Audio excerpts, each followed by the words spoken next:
There we go. I didn't know where the game was.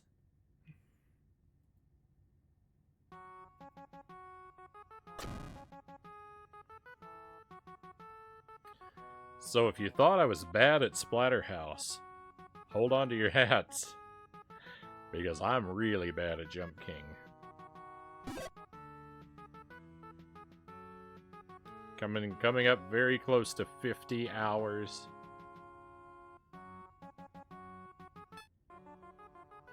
There's no end in sight.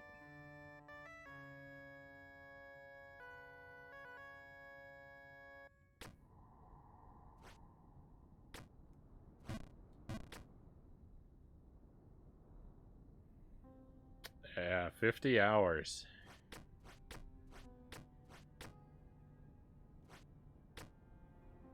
I may be uniquely terrible at Jump King, so, like, if you decide to try the game for yourself, your mileage may vary. I am acutely aware that I am probably very skilled at being very terrible at this game, in a way that few people are.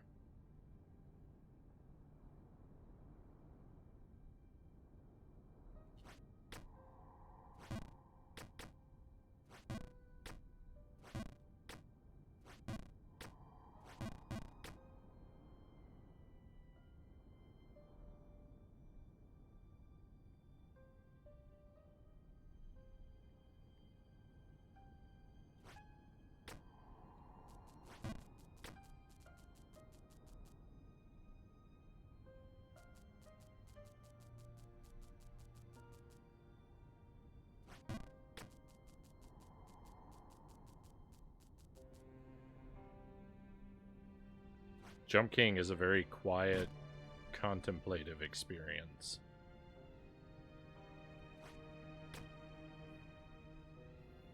This is the part of the stream to relax and drift off to sleep too. Except it's going to be occasionally punctuated by my screams and cries of agony. Oh my goodness. What a tremendous fall that was.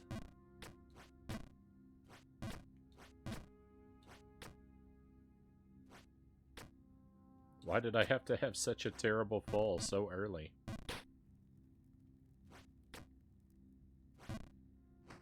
Greenland, here we come. Get your passports ready, everybody.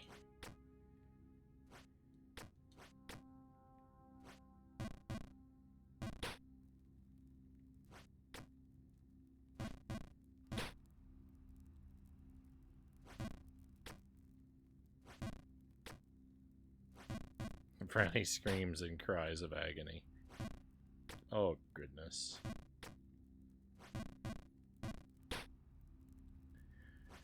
Jiminy Willikers.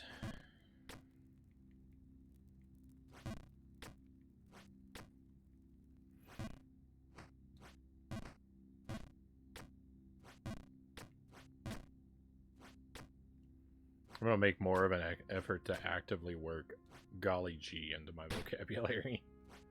Oh, golly gee.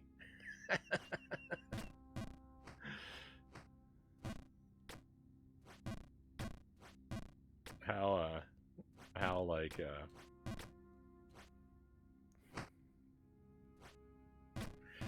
how Mayberry-ish can my speaking habits get before it just completely annoys everyone?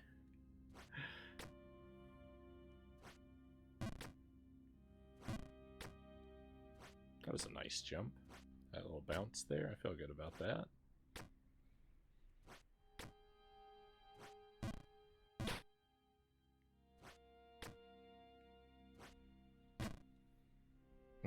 Fiddlesticks.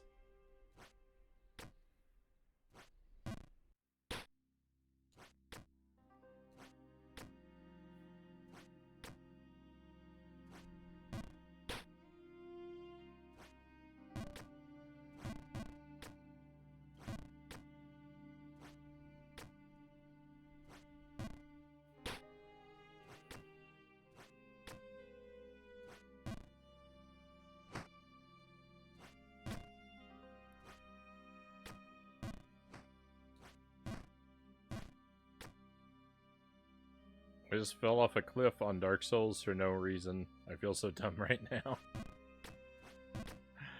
I thought you were playing Splatterhouse Pokemons. You just jump from game to game every minute. I think you should I think you need to get one of those roulette systems that I see streamers using sometimes.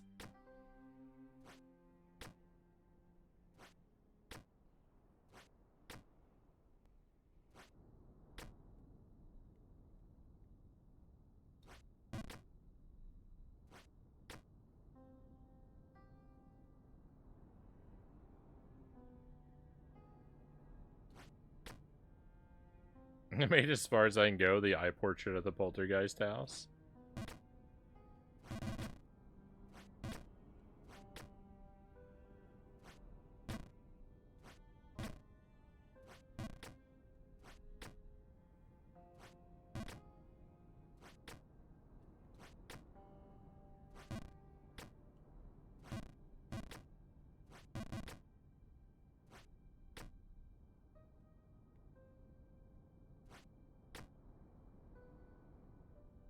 You're right, though. Too stressful. It's a pretty tense game.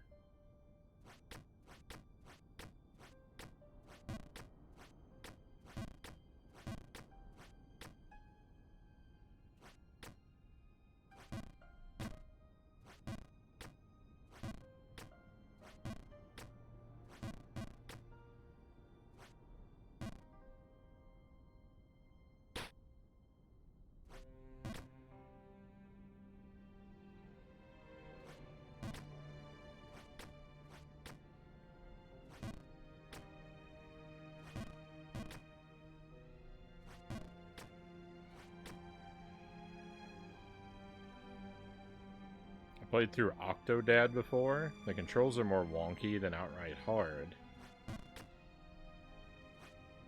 I don't think I'd have the patience for this game. That's all I bring to the table with this game is patience. I don't have the skill to beat this game, but I have the patience to play it forever. In little doses every now and then.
Hey, Thrifty, welcome in, Thrifty Anvil. Thank you for the wheel. It's great to have a distraction from Jump King. I feel like I've been playing this way too long.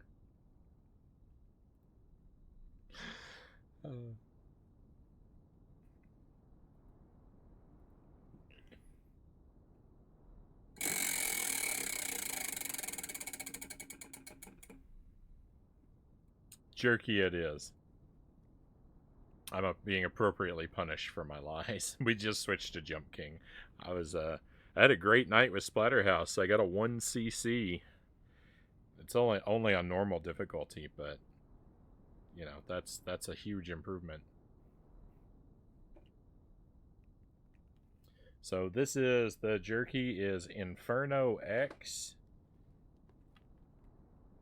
jerky. It's made with Carolina Reaper peppers, and we're just gonna have a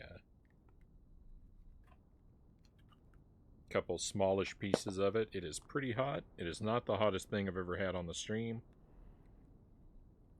Let's take a portion about yay big.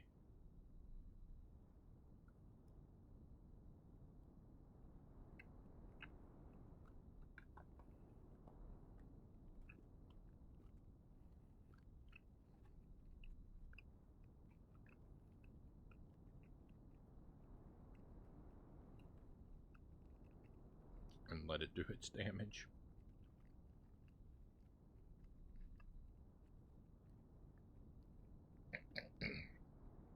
Oh no.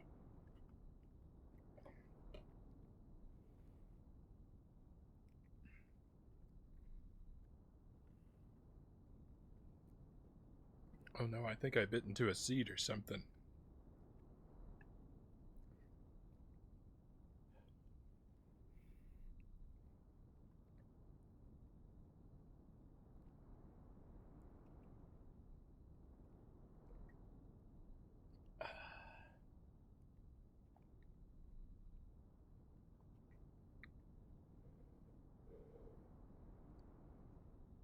Wow.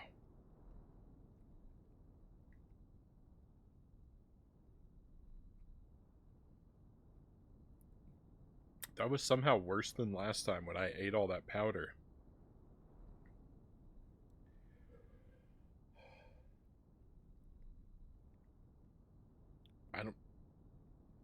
I don't know what happened. I don't know what happened with those two pieces.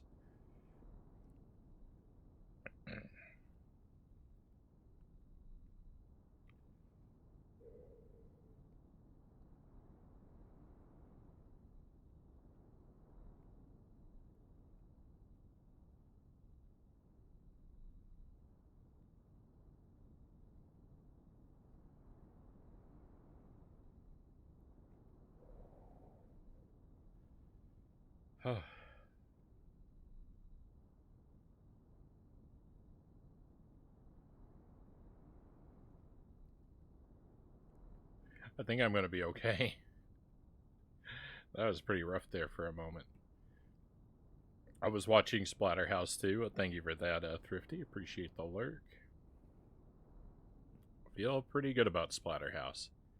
I've got a long way to go, but I'm starting to feel much more confident in my ability to get there. I'm gonna step away for a moment and get some of the jerky bits out from between my teeth.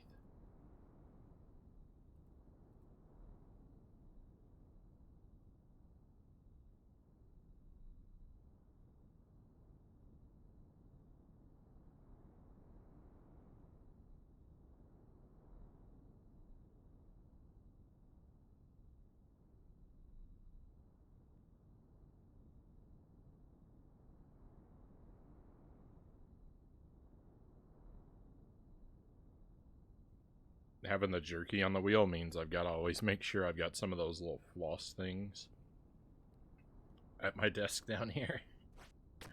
Otherwise I'm gonna go crazy for the entire rest of the stream after I have some. As I always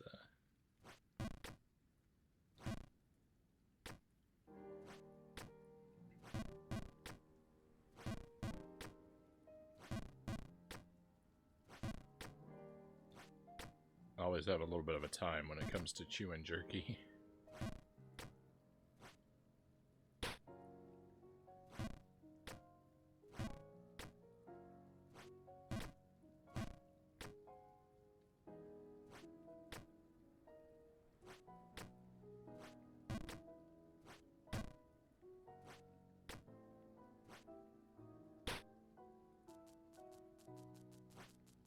I'll let you know when I start to get near my PB for highest point ever reached. We are about 3 or 4 screens down from that point currently, and now we're a whole lot more.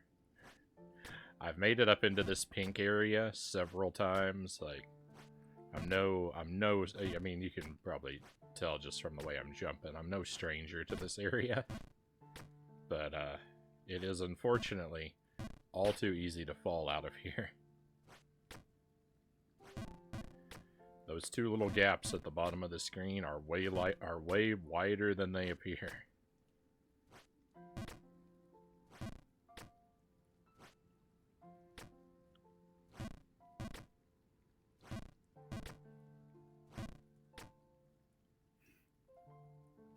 Debating what I'll allow myself to have at Thanksgiving, Zergling says. Kind of want to stick with 20 grams of carbs or less a day, but refusing all food at Thanksgiving. Probably wouldn't end well either.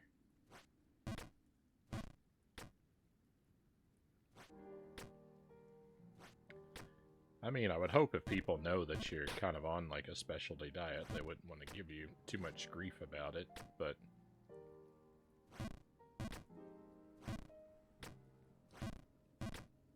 at the same time, you know.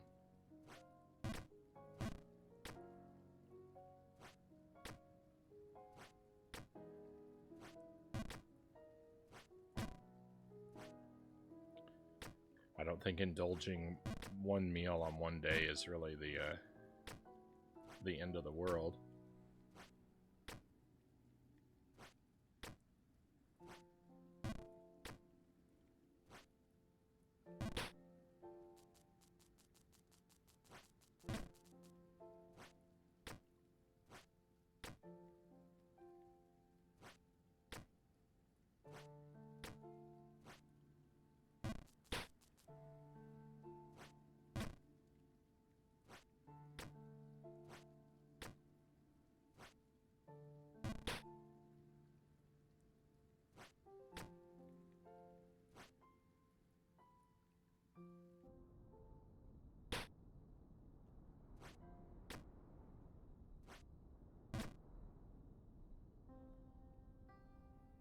Can be difficult though. Like if you have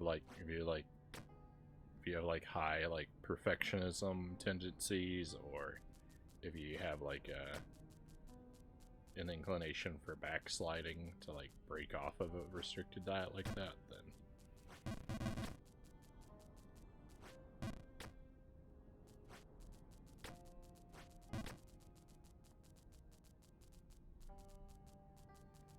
it's probably best not to mess with fire.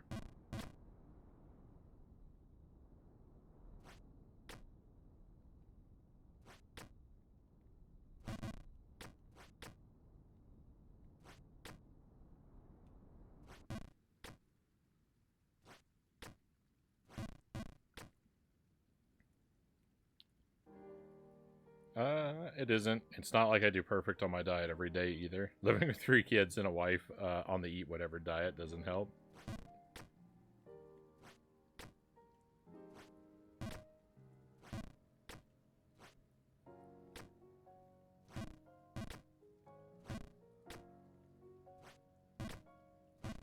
Yeah, Jelly and I don't eat the same things.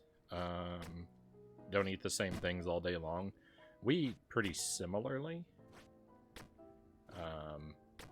But we do, everything we eat together is the same though. So like, if I went to like, you know, like if I went all meat, Jelly would kind of have to follow my lead for one meal a day, or she would have to do more cooking. Jelly tends to eat whatever I eat because I do the overwhelming majority of our cooking.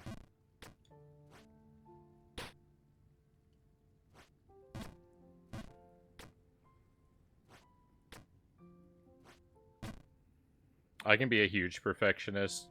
I've been trying to be nicer to myself the past couple years. I have those tendencies very, very strongly. I have a strong inclination toward a perfectionist attitude, and an attitude that says, like, you know, if you can't do it perfectly, it's not worth doing.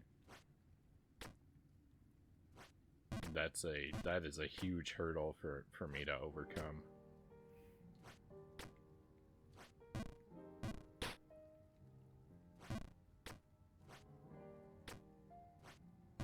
Not that I can't. The stream is evidence that the stream is evidence that I can't overcome the stream is evidence that I can overcome those inclinations, but they are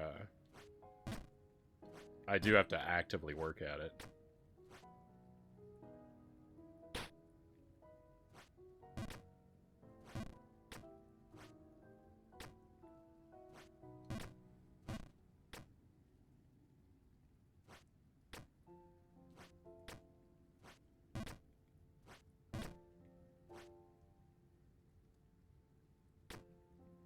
So yeah, if I were on your diet, my inclination would be very strongly toward not wanting to break it for the holiday, but I don't necessarily think there's wisdom in that perspective.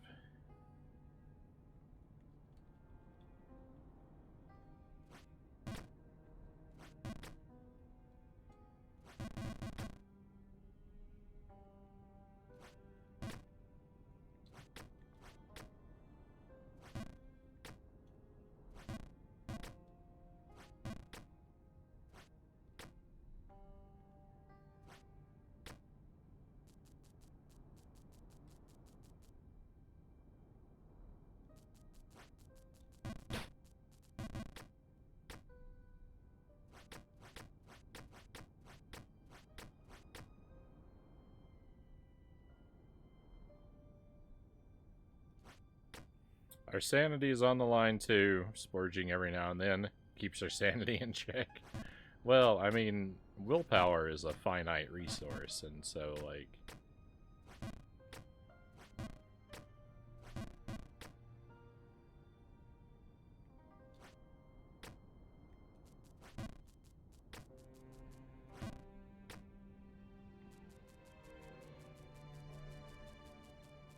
You don't have to take an absolute, like, flawless victory in every battle.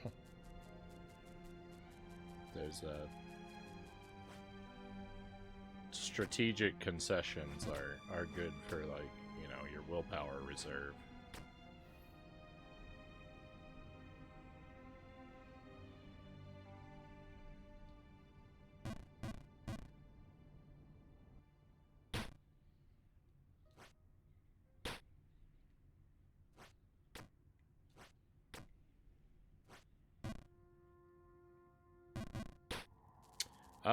The less I fail, the easier it gets to say no and not even want to splurge.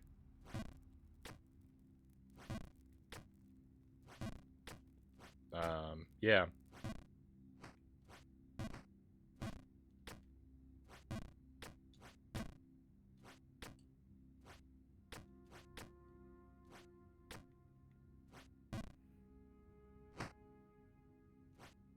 I think that's usually true. I mean, that's sort of a...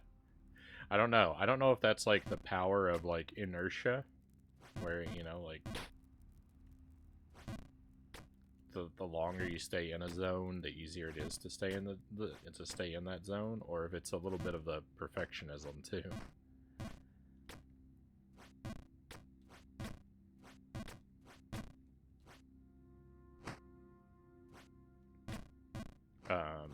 More of the, like, positive side of the perfectionism, though.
Can I just make that? Okay, we can just make that jump.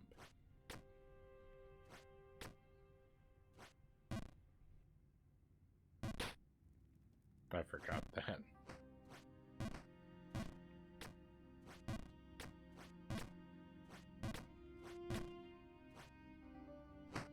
Oh my goodness.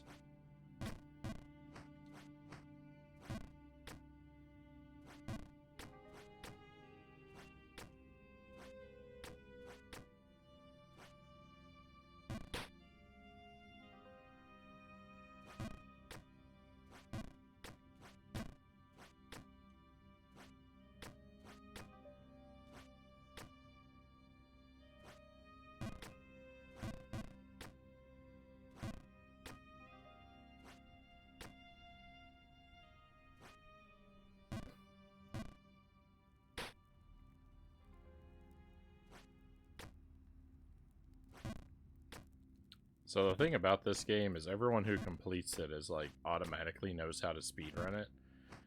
Not that you automatically can speedrun it, but you automatically know how, because you gotta spend so much time redoing every jump that you'll learn, like, you know, the optimal strategy. Like, for most of these jumps, like, I know what to do. It's just a matter of failing to execute it, because the timing thing is... Like, if I could make the jump I intended to make every time... I mean, obviously.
I recall having a little deserted Thanksgiving last year and regretting it.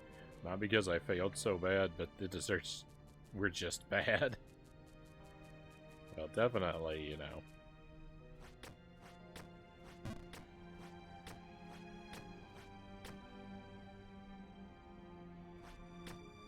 If you're gonna indulge in something, then...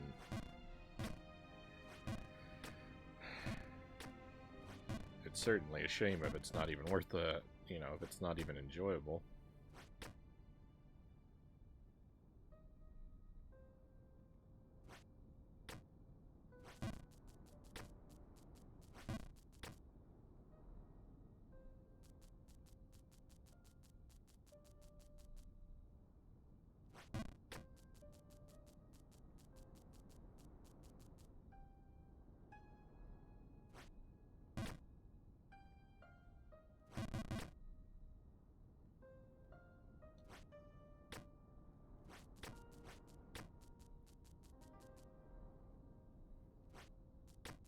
I'm not even a really, like, big dessert guy, so even at, like, a big gathering like that, if I didn't eat any desserts, like,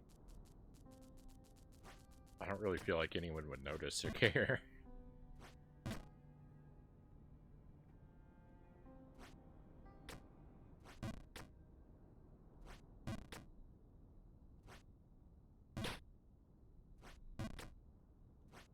But they're definitely, like, at a, you know, at a... I think at most typical holiday meals, there are definitely, like, dishes that are carbs and not desserts, too. And then that...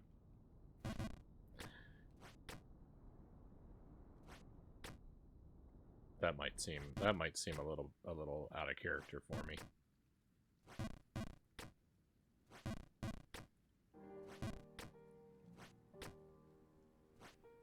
But, I mean, at the same time, I don't think I've ever paid any attention to what any of my relatives have ever eaten at a get together. So, like,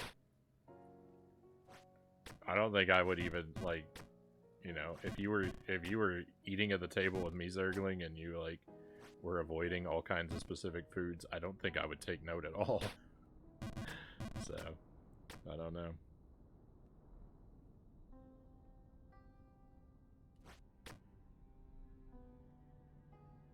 People understand if you pass on dessert, but if you don't want stuffing and potatoes, you're nuts. Well, see, that's where people would think something is wrong with me, just because I'm well on record amongst my friends and family as being a big fan of potatoes. So if I skip potatoes, that would people would think something was up. Stuffing, I'm well on record for not eating. That's another thing, is I have the benefit of, like, I've been the weird, like, picky eater food guy for, like, decades. So, like, everyone knows that about me, so no one cares. Like, it's more surprising when I do eat something than when I don't.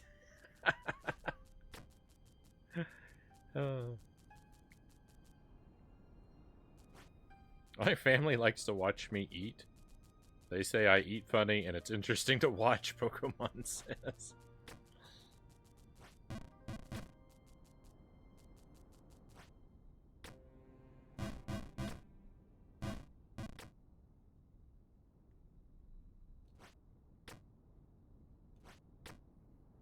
I used to eat with a fork like the Beast from Beauty and the Beast. But I fixed that.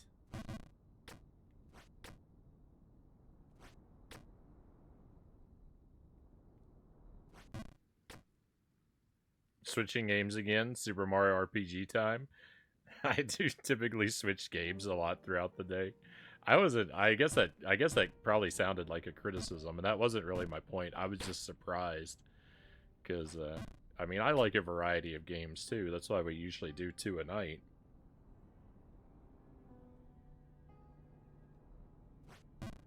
It just seemed like Splatterhouse didn't last very long.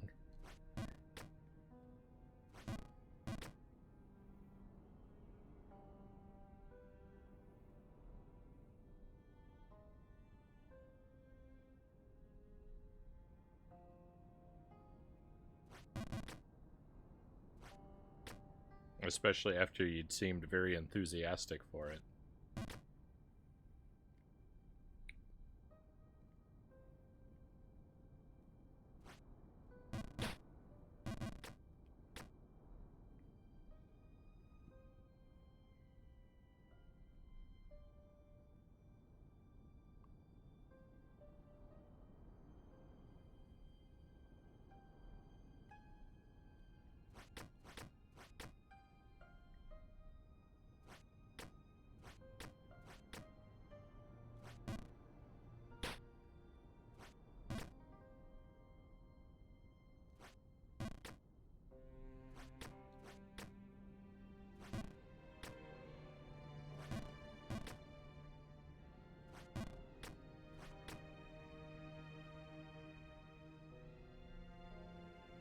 If I don't play 15 different games a day, I don't feel satisfied with my gaming time. No wonder I never beat any games. I mean, it would definitely slow you down.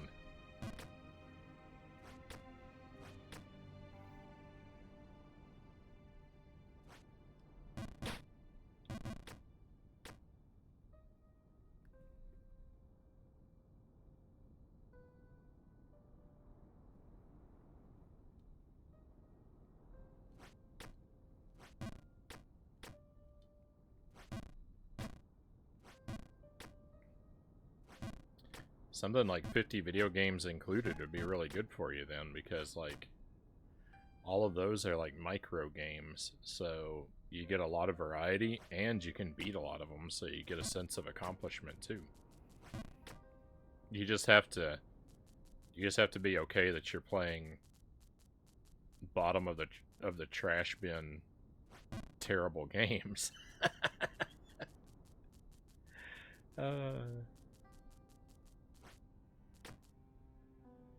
Yeah, let me rephrase that. 15 good games. Yeah, that's the punchline that I was building toward.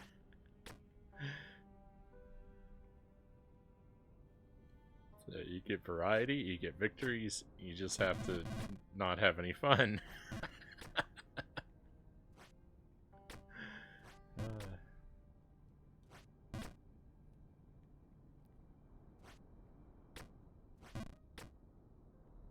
I mean, look, I'm spending my time playing Jump King. Video games were never fun for me anyway, right? It wouldn't even be a loss.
I said something a moment ago about not being able to abide getting a bit of shell on my eggs. I mean, or you know, about how it dampened the experience. Like I said, I wouldn't throw out the eggs, but I wouldn't enjoy them anymore after that either.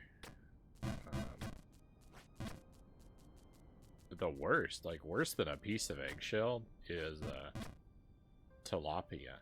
I love tilapia, but it's so hard to find like tilapia that doesn't have bones in it. I feel like 1 in every 3 pieces of tilapia's got a bone hidden in it, just waiting to choke you to death.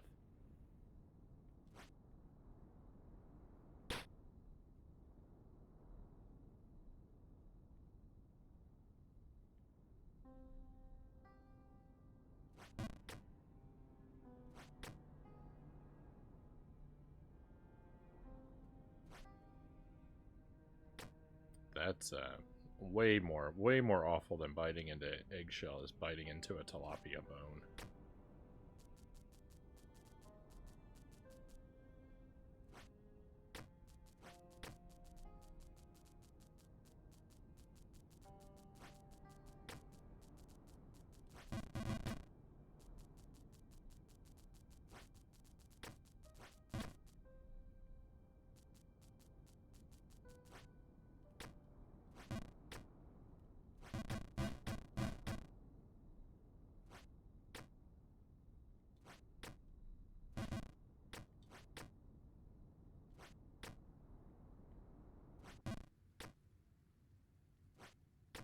You can tell how good a night is going with Jump King, by the way, by a percentage of time we spend up here in the pink area. Like, I don't even care if I fall down here, as long as I stay in this area. Like, even a fall all the way down to the bottom of this area won't hurt me, as long as I stay up here. It's only when I leave this area that I feel endless sadness. Which is, you know, all the time.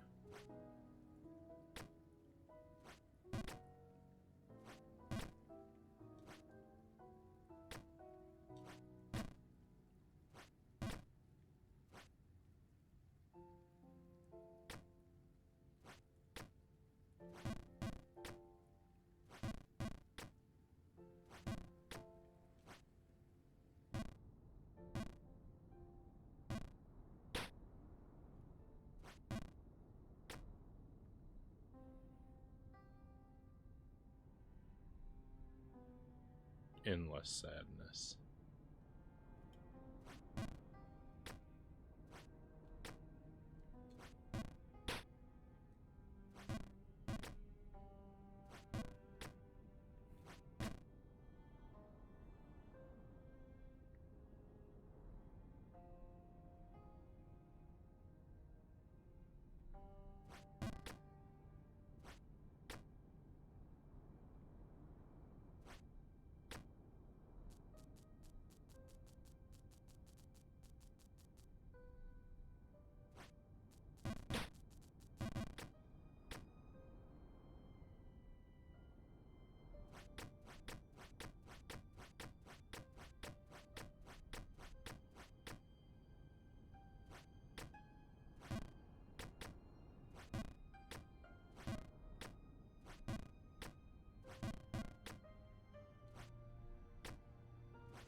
This Mario game is delightful. I love the art style.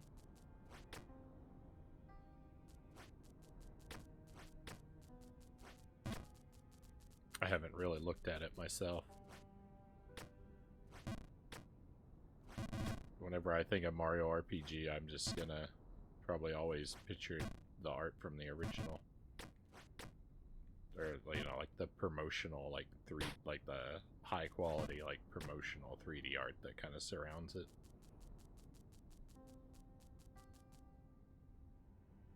"15 games a day is so many," Zergling says. It's rare that I play more than one in a single day.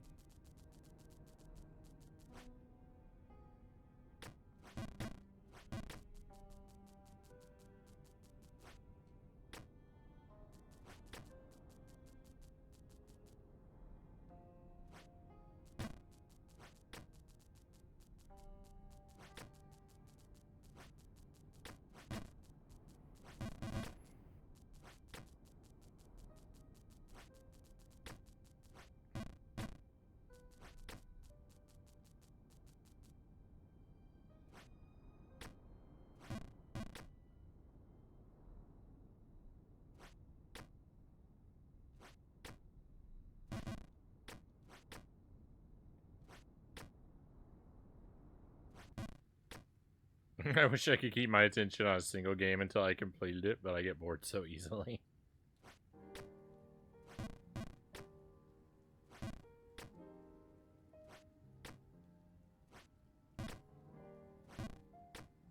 Don't play Jump King.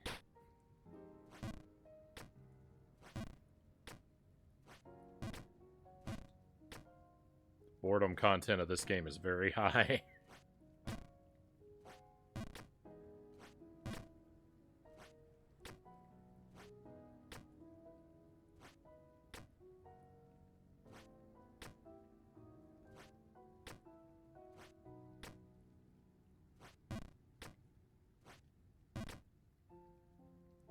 Oh, hang on. Yeah, look at that. Oh, what did it say? Fear, wrath, structure, water, ruin. I don't know if I read that before.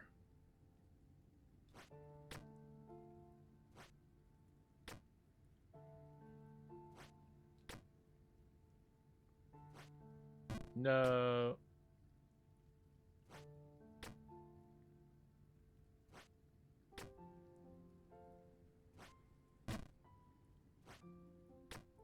We turned out kind of okay there for a moment.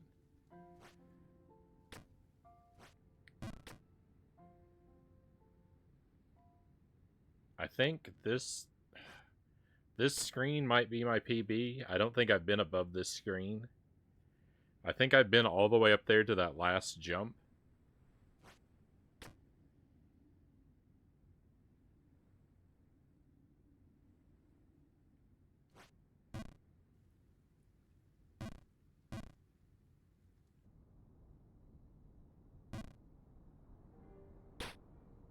Not happening today.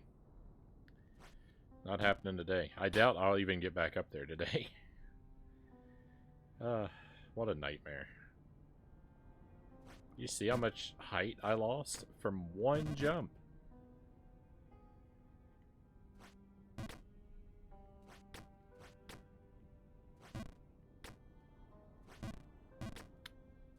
It's not like I just gave up and let that happen. You have no influence over your falls.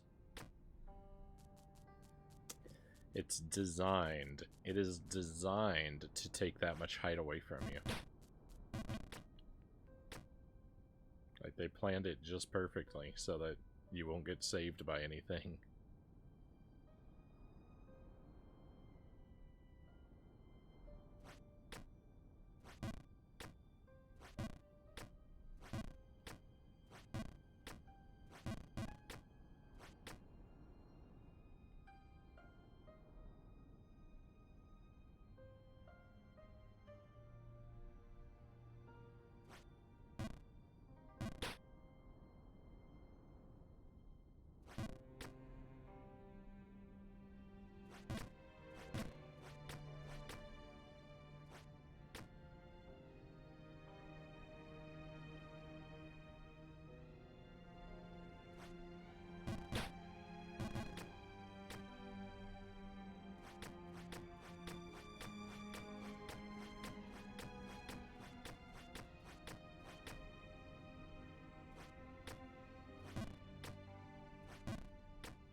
I wonder what it's gonna be like. I wonder what it's gonna be like if to finally see something new in the game.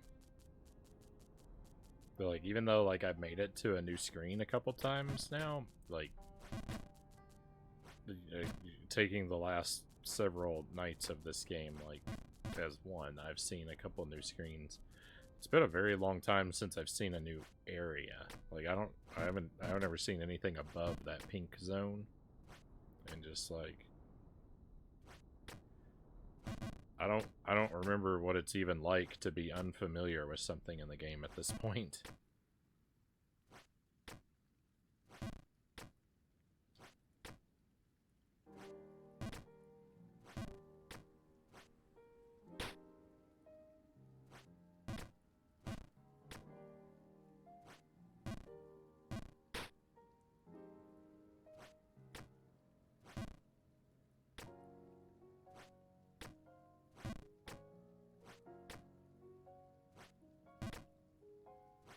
I think I'm so familiar with the parts that I've seen. Like I could draw the entire map of this game from memory with my eyes closed.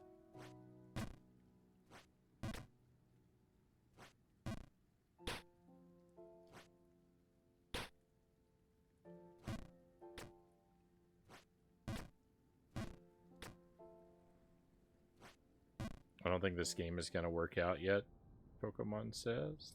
Mario RPG. Sorry to hear that. But you don't have to wait. You don't have to wait that long. You know, if things work out like you're expecting, like we're hoping.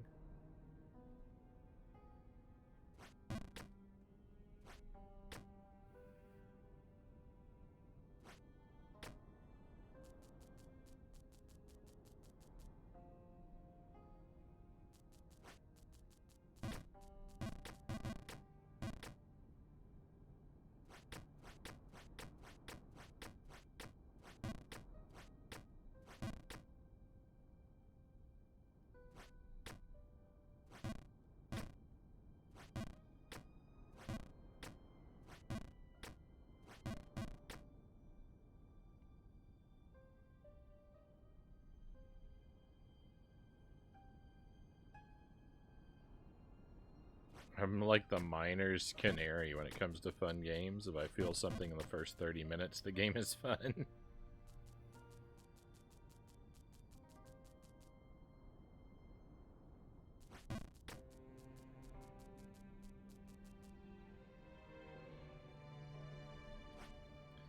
Well, if you want a game you won't have to put down, then might I recommend Echo the Dolphin? You don't have to worry about ever having fun with that one. Especially if you stick with it. The longer you play it, the worse it'll get.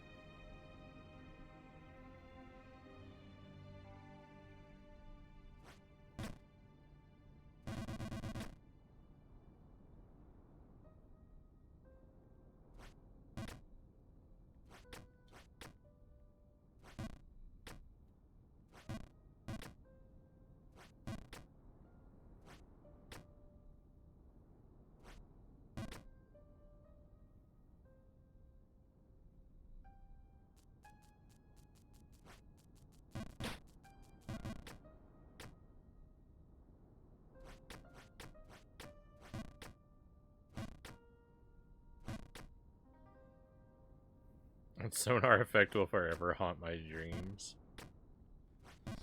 Yeah. It will forever echo somewhere in the recesses of my skull.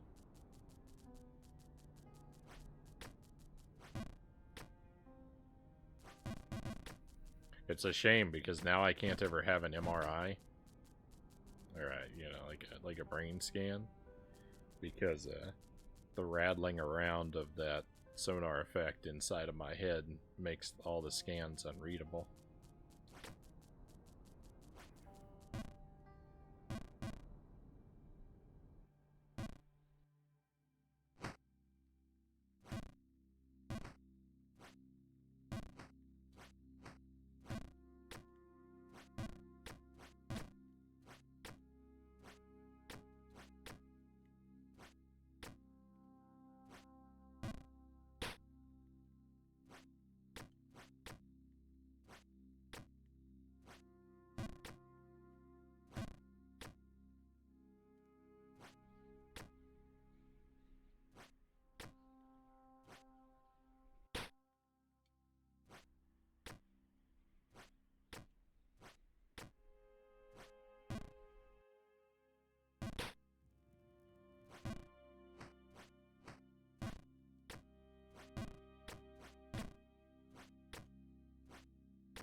awesome.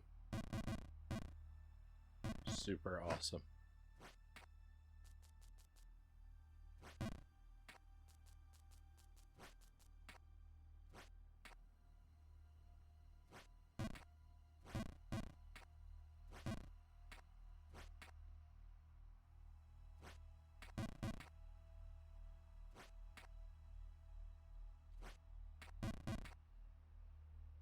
You know, I'm starting to feel like this is a game that is actually going to beat me.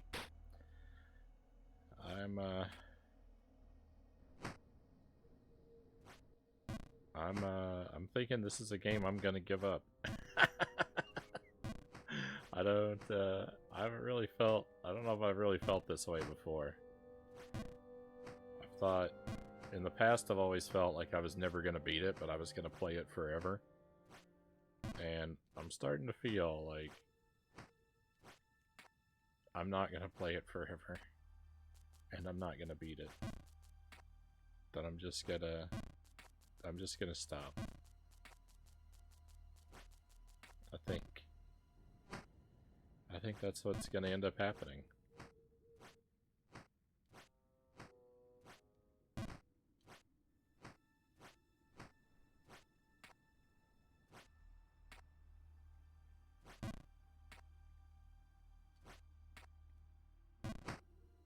I mean, I didn't even try to not slide on that one.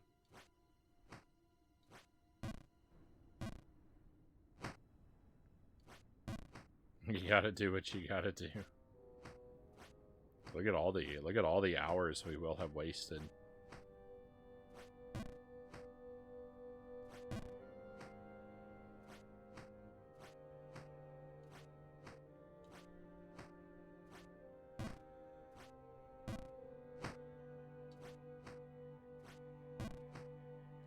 Don't get me wrong, I'm well aware that even if I do beat it, the hours are wasted either way. But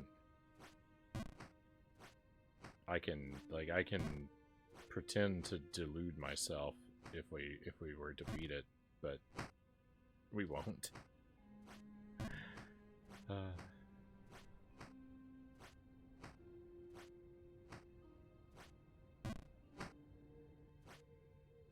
This is just not going to happen.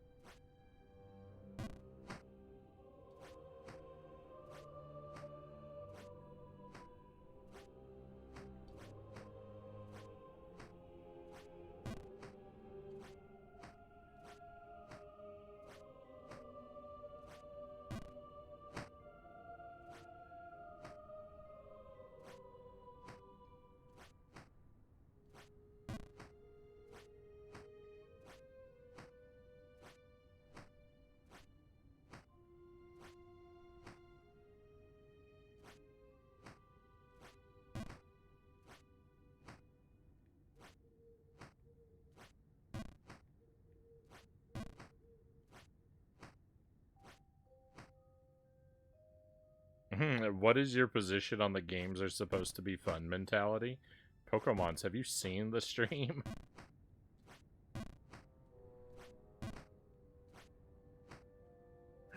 How could you ask that? When have I ever had fun playing a video game?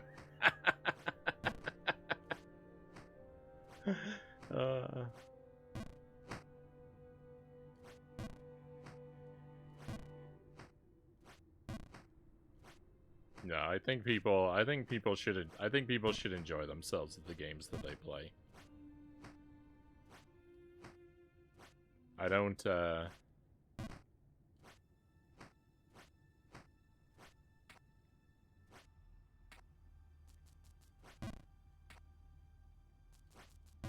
I think everyone does, really, you know. When it comes to video games, I don't think anyone does anything that they don't actually enjoy when it comes to video games. Because if you didn't enjoy it, you would just stop.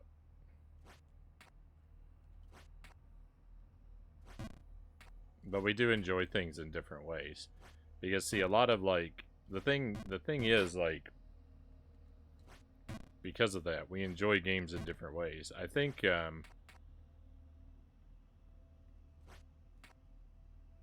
there's a disconnect there, because sometimes when you think when someone like when someone says video games are meant to be fun, like sometimes like what they mean is that they should be having fun during every second of every game that they play.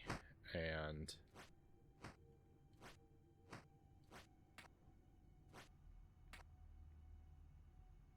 for me, for the way that I play games and what I want to get out of them, most of the games that I play are only, well, maybe not most, but a lot of the games I play are fun for me in retrospect. Like, I don't have fun. I have a lot of bad times with a lot of the games that I play, working my way through them. But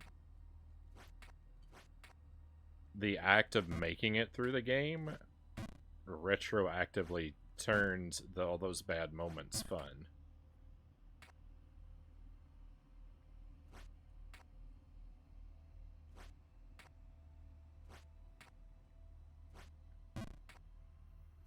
Echo the Dolphin is a prime example, right? I was stuck in the machine for 21 hours, and it was absolutely dreadful. And I hated those 21 hours, and at every moment I wanted it to be over. I didn't want it to last another minute. But like, now that I've beaten the game, like, I don't really care, and I'm actually amused that like I take, like, now I have fun with the idea that it took me 21 hours to beat that game, and every time I tell someone I beat the game and the last stage took me 21 hours, I have fun relating that story. So like, even though the experience was miserable at the time, because I beat it, I now have a little story to tell, and all of that like wasted time is redeemed by the victory. Like, that's a lot of like my perspective on it. So like, you know, I'll put myself through a lot of wasted agony, trash time that is not well spent, because achieving my goal redeems it.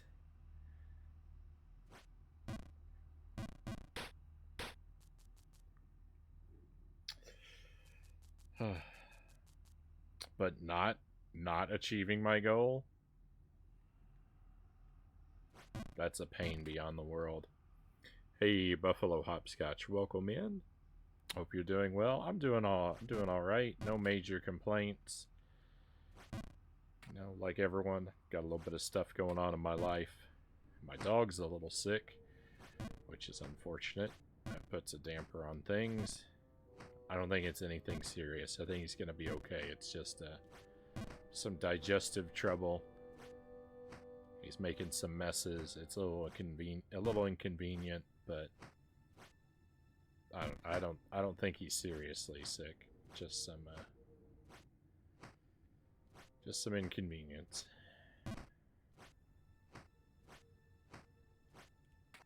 So that's got me a little down. This game's got me a lot down right now.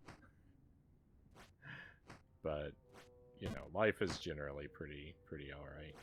I hope you're doing well. I feel like I haven't seen you in a little while. So I hope the time that has passed since last we met has been pleasant for you. Dogs sometimes get into things they shouldn't. Sneaky things they are. Yeah, we're pretty good about keeping him, like, on a short leash. Not even metaphorically speaking, because we have 3 cats, so... And he's a young puppy. He's 4 months. So he spends pretty much 100% of his day in a crate or on a leash. So there's not a lot of... But even then, like, we take him for a walk, and he can snatch something up off the ground and eat it so quick. You know. You're not wrong. He, like...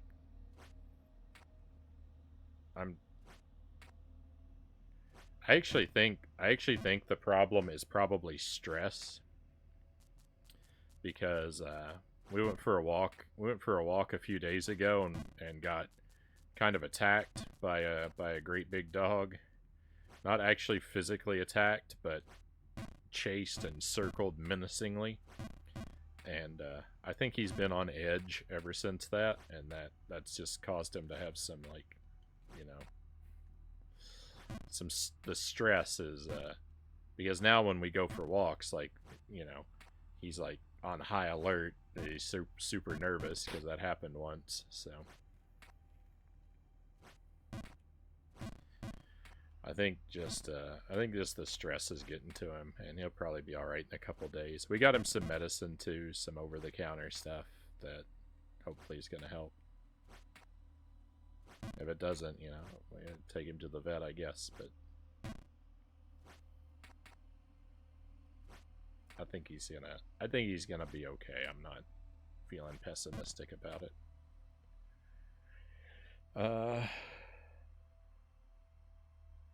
You're able to keep the satisfaction from winning in the front of your mind is somewhat Pokemon's. I'm a little behind on the chat here. Let me get caught up here. I missed some of the stuff Pokemon said before, and I definitely the most recent things. Video games is supposed to be fun. Oh yeah, we talked about that.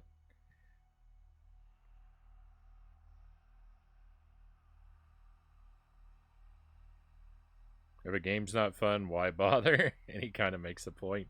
Yeah, it's just I don't know. I feel like sometimes like that it sounds like that's taken to a big extreme, and then it's like, you know, like why play any game with any challenge? You know, why not just cheat or save state your way through everything?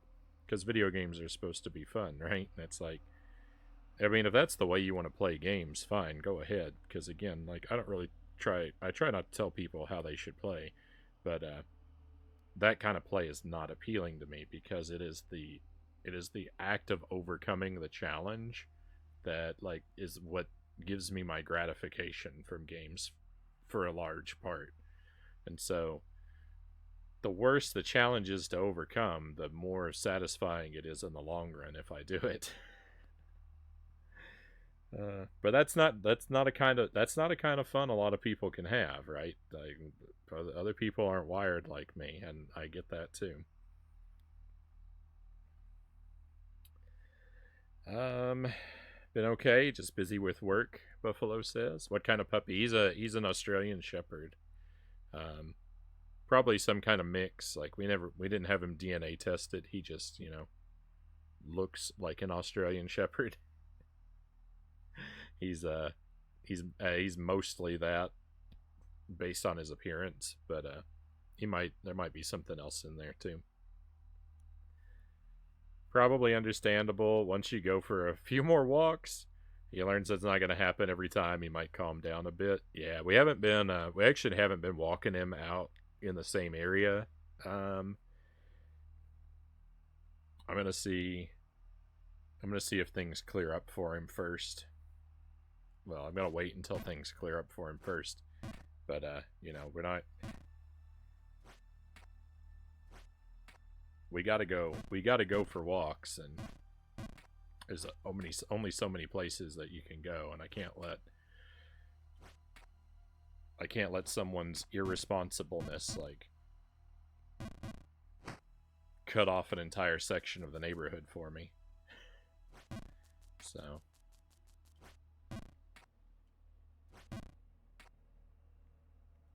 we'll see.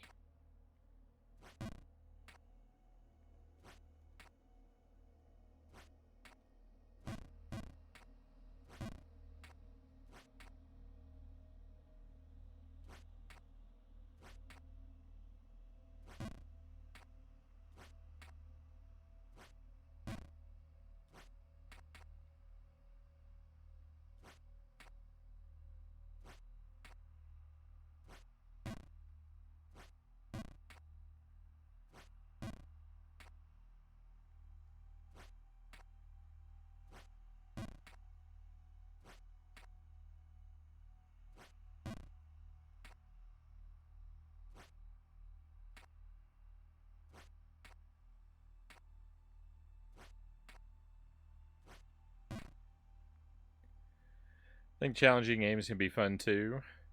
Uh,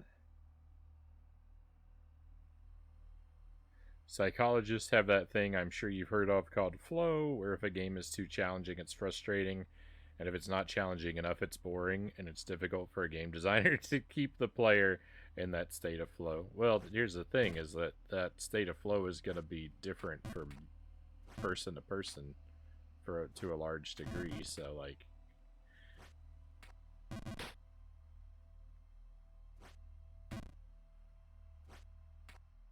because we all have different skill sets and knowledge sets and tolerances. So.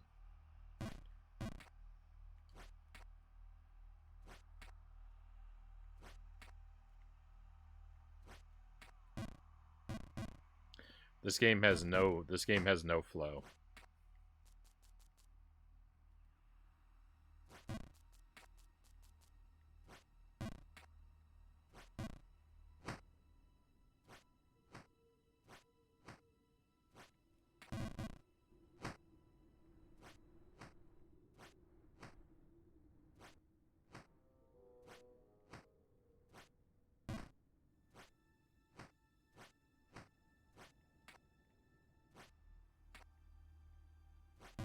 This game is the absolute zero of flow.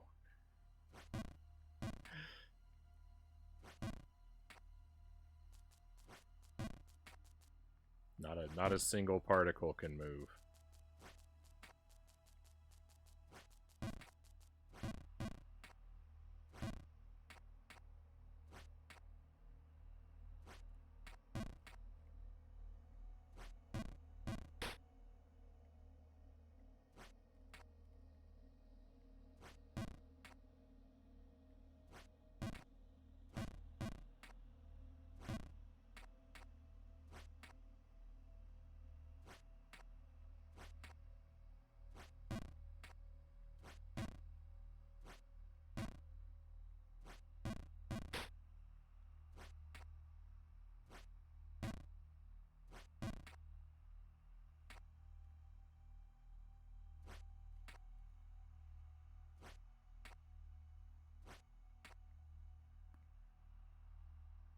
Oh, I think I missed, did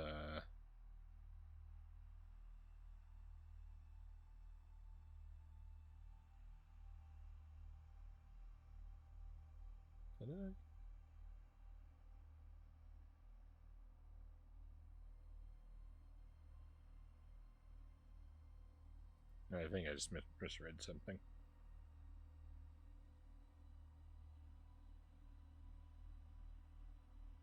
You have players with a growth mindset like yourself and a fixed mindset who blame the game for being too hard rather than blaming themselves for not being good enough.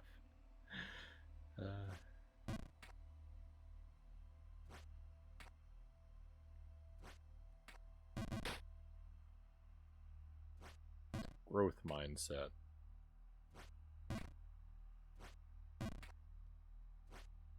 Yeah, I think that's a useful outlook to try and have.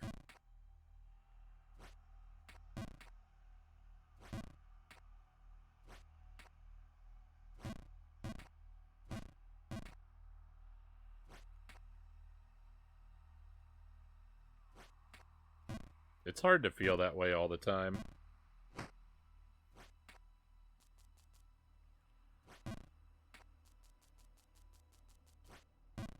But like, yeah, like if I'm playing it, like if my attitude is that the game's too hard, like, I don't know, like, what can you really do about that, right? If my attitude is that I'm not good enough, like, it seems to me like that's the better situation to be in, because if the game's too hard, there's really not anything I can do about that. But if the problem is that I'm not good enough, then I can keep trying and practice and get better.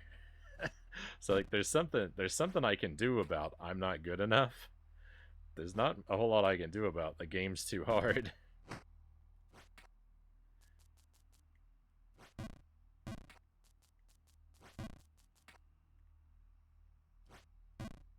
The worst is when you're in this situation and both things are true. See, the problem is that both of those are simultaneously true in this game, and so I'm never gonna get out of it. Oh.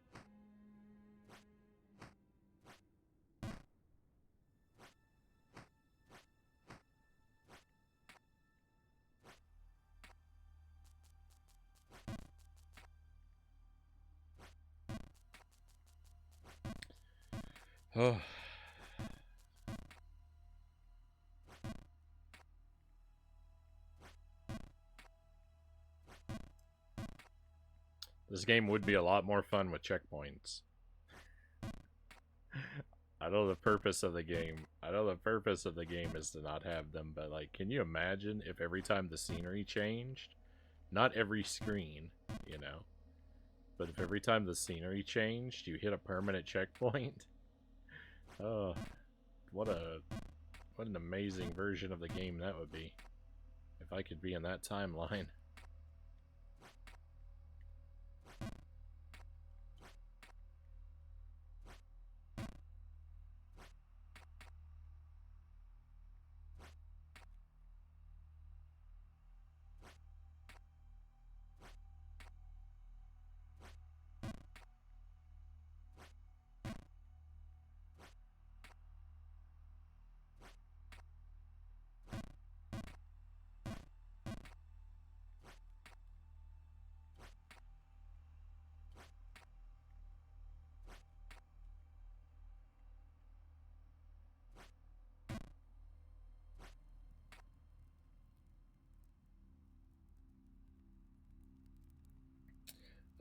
A growth mindset is seeking challenges in order to grow as a person, or in this case, a player.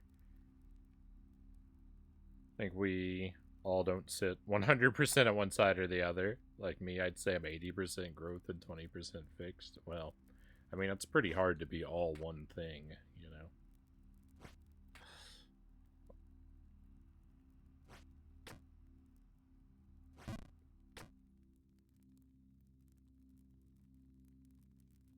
I feel like I'm Bennett Foddy right now doing some monologue on the psychology of video games.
It's difficult for me to believe the developer hasn't been charged with a class action lawsuit for pain and suffering.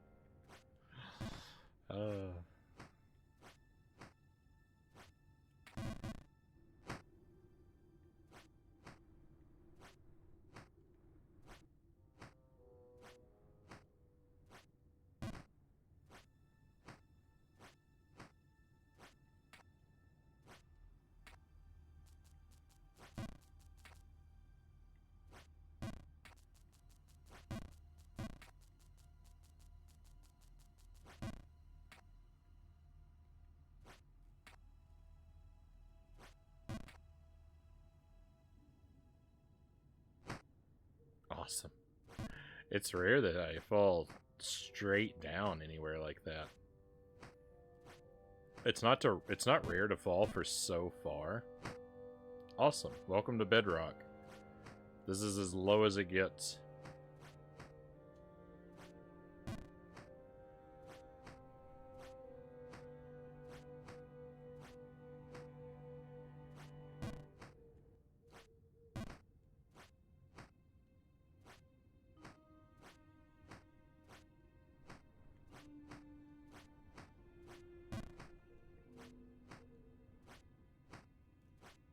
You actually can go lower, but that's like out in like the tutorial area.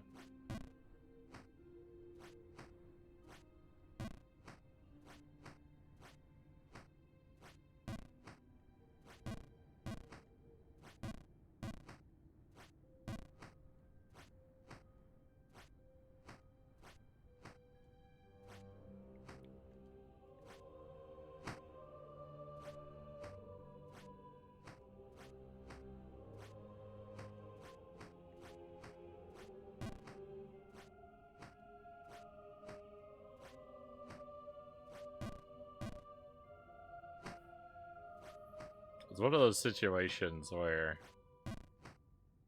it's difficult for me to believe that the game developer has beaten their own game. I want to see the footage. I want to see the playtesting footage.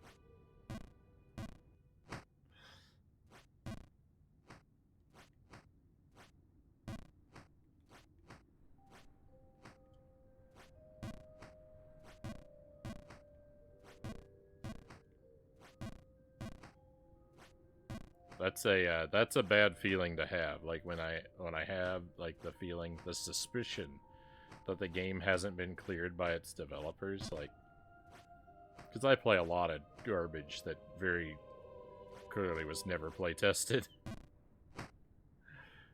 Or something like Echo. I don't believe that the people who made Echo ever beat the US version.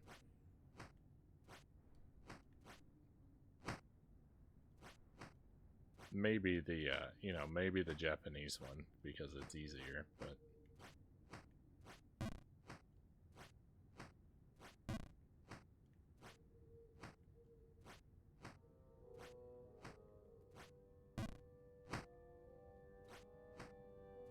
There is something that at least mildly annoying about being presented a challenge from someone who can't complete the challenge themselves.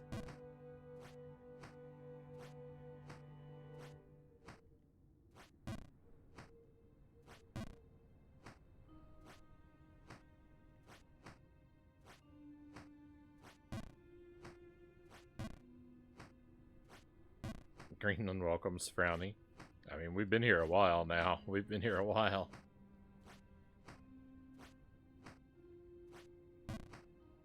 There's no end in sight. Spirits are low. Spirits are low.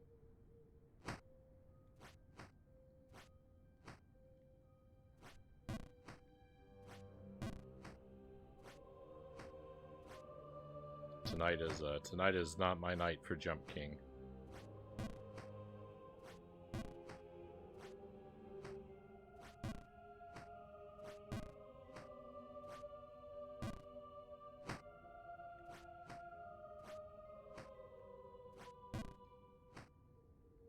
Yeah, no worries, no worries.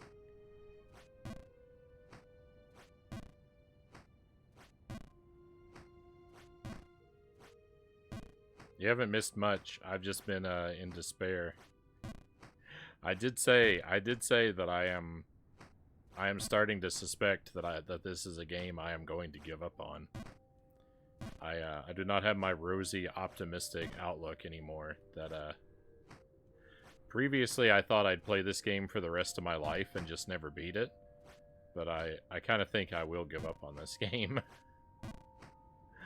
I don't think I'm going to beat it, and I don't think I'm going to play it forever. I think that this game is going to beat me, and I'm going to quit.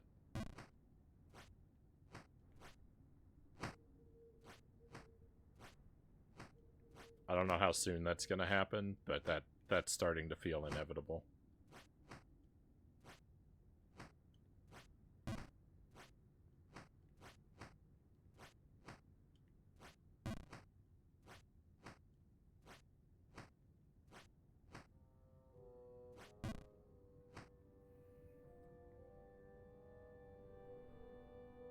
The director of FromSoft hasn't beaten any of his own games.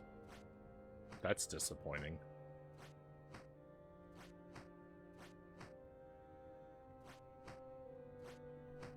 I don't know how responsible the director is, though.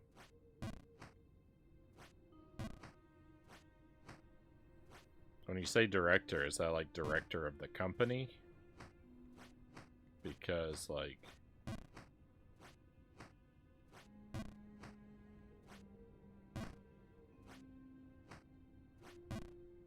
that could be a position that's not very hands-on with the actual development. I don't know. I don't know anything about the workings of their company.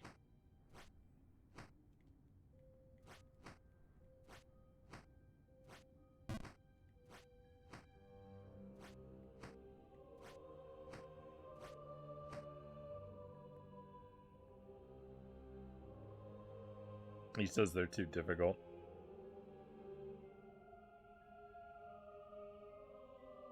I feel bad because it seems like you're playing something you don't want to play just for the Frownie fans. It's hard. Don't feel like that, Pokemons. I'm in control of the stream. I play what I choose to play.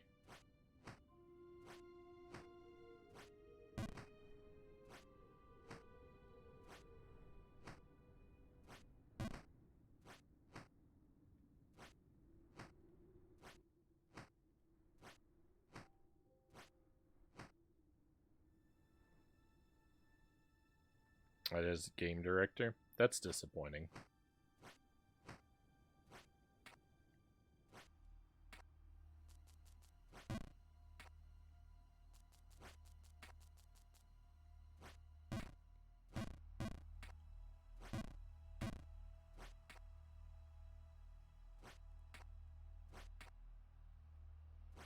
I don't feel like the maker of a game has to be the very best at the game that they make, but they should at least be able to beat it.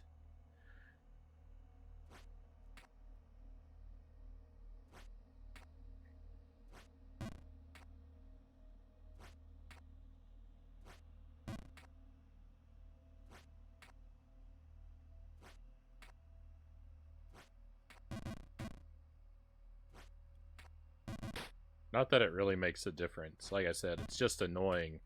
It's just annoying to be posed a challenge from someone that can't accomplish it.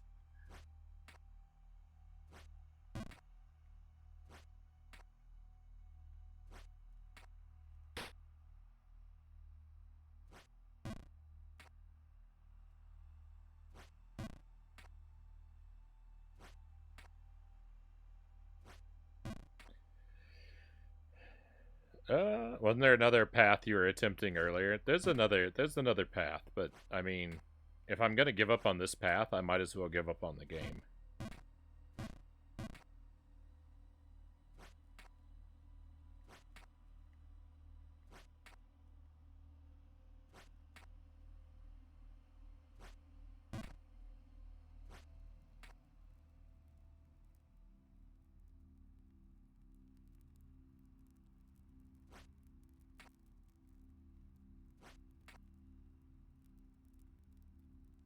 All this talk about giving up, such sad sauce. I wear my emotions on my sleeve, Zergling. When I'm in despair, you're gonna know it. The question is, when am I ever not in despair on this stream?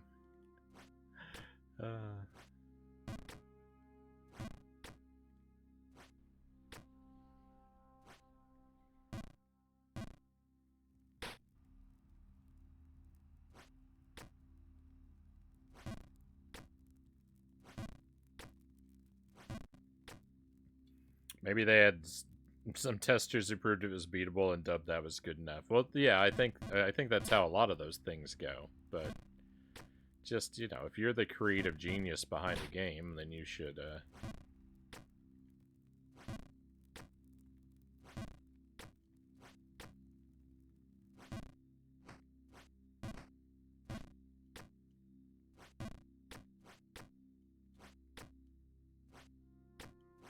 you should be able to clear it.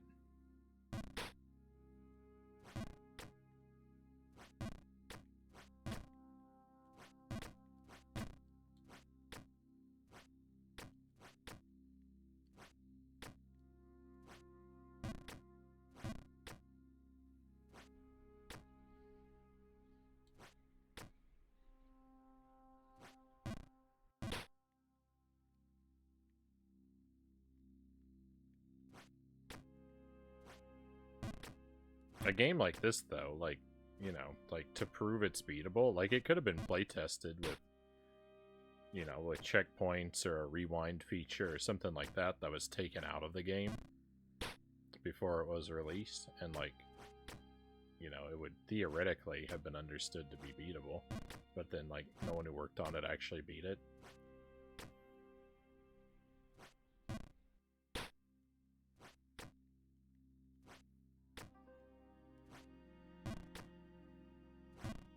Like, I imagine that's how a lot of stuff gets tested. And, like, it makes sense that things would be tested like that, you know. Like when you're making a Mario Maker stage, right? Like, you do want to, like, stop and test every part in isolation and stuff like that. But, like, yeah, like, I like that Mario Maker forces you to beat a level before you can upload it.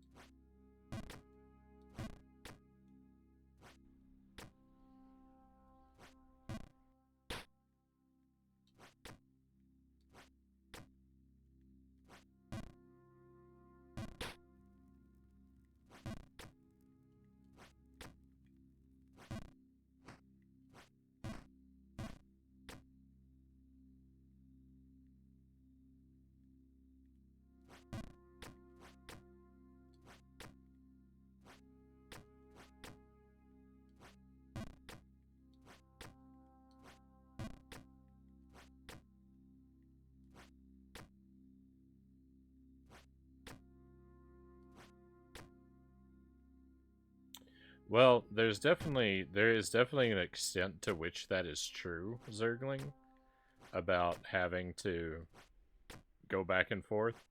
I have experienced something like that already to get these ice boots. The whole reason I could walk on the ice is because I went up higher in that other area and got a pair of boots that would let me do that.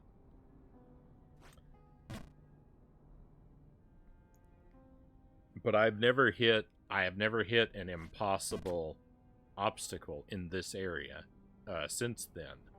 So, like, if there's something...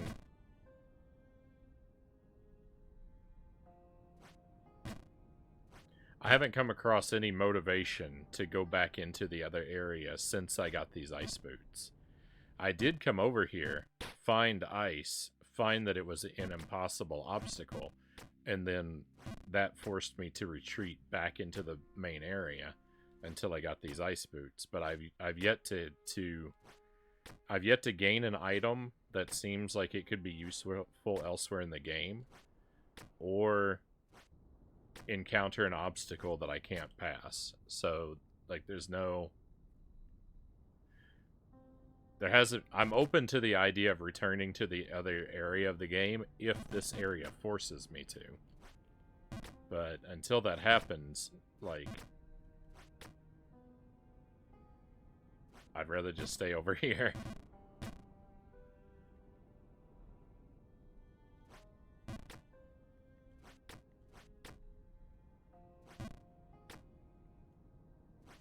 I do think I'm supposed... I do actually kind of think I'm supposed to do that other area first, but I've spent so much time over here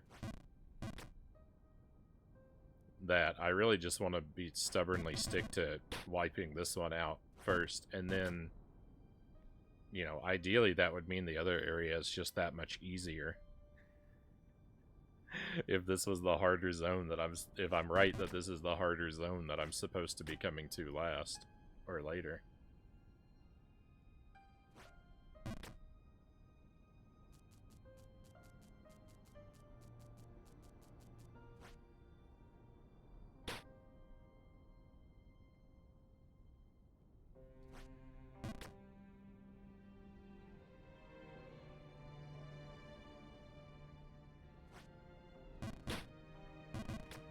It'd be great if they made a game called Fall King, where you start at the top and work your way to the bottom. Now that's something I can play.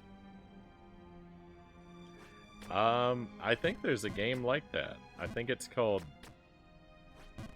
Downwell.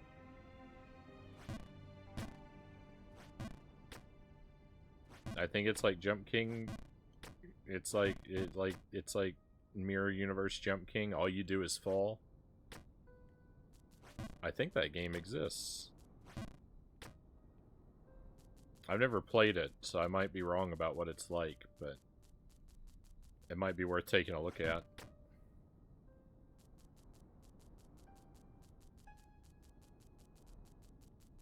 Oh, and you have to race a rat who will blow you up if you fall behind. That game does exist. Yeah, it's Stage 10 of Battletoads. You're right.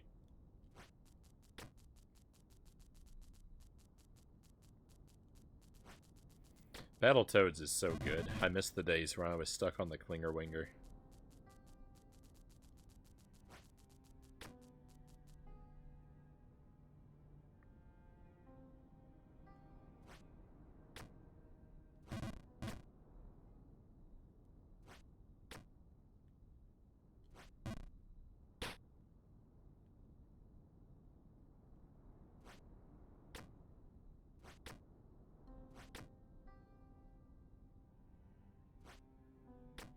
Maybe that'd be a good game to play if I ever beat Jump King. Maybe Downwell would be good.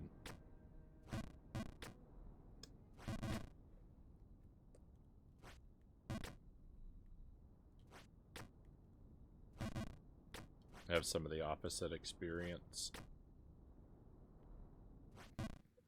Because, you know, I never fall in this game.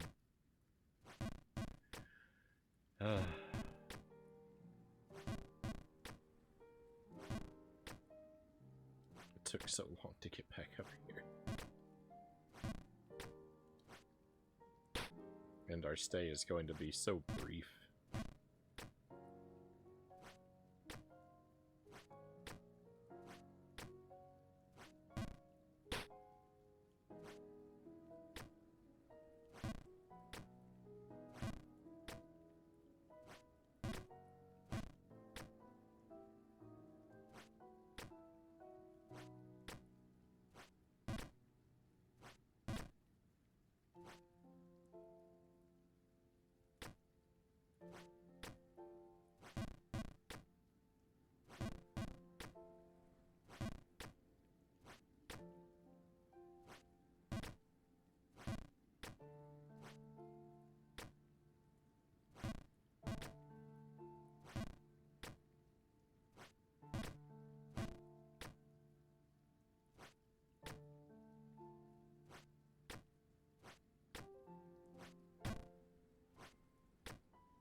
So there's a shop over there on the left.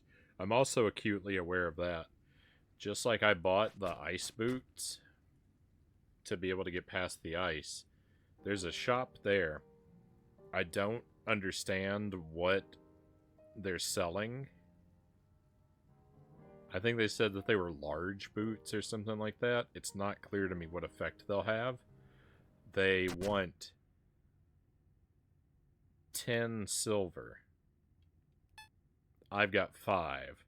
So it is a possibility that is on my mind that I could climb up higher in this area and obtain 5 silver and need to come back down for those. Or more likely, maybe not more likely, maybe, I'll climb up high enough in this area to hit an impassable roadblock and then need to go back down, go into the previous area, find 5 coins, come back over here, get the boots, and then go past the roadblock. But until I hit a roadblock, like, the thought is just keep doing what we're doing. Keep chipping away at this tower and hope I can make progress. Because I don't expect there's going to exist an item in the game that is of a general purpose kind of help, right? If I thought the big boots were something that would just make it easier in general for me to do everything, I would 100% prioritize those over everything else at this point. But I don't think anything works like that. Alright, the ice boots existed to get us clear past a specific obstacle, and I imagine the big boots are going to work the exact same way.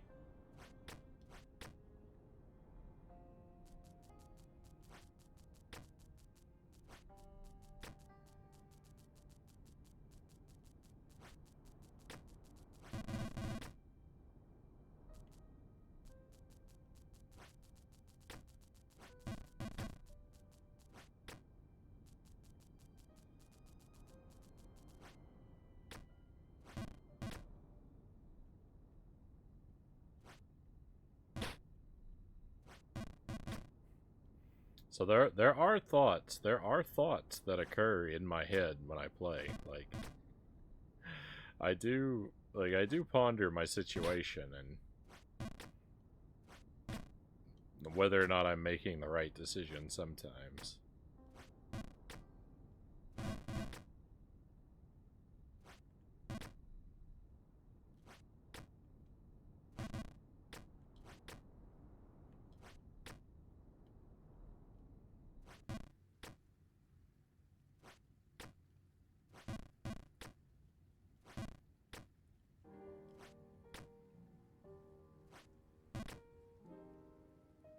These thoughts likely only add to your suffering. Yeah, life would probably be better if I were even more empty-headed.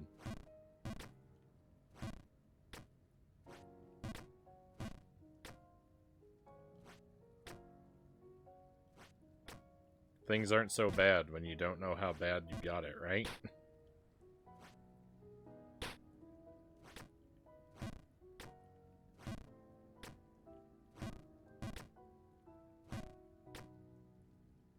I just have to catch a fly with chopsticks first.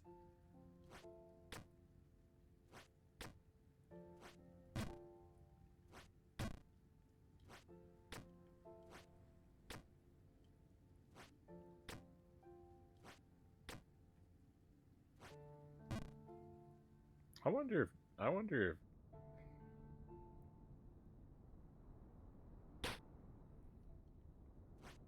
if Jelly has ever seen that movie, because I think maybe she hasn't.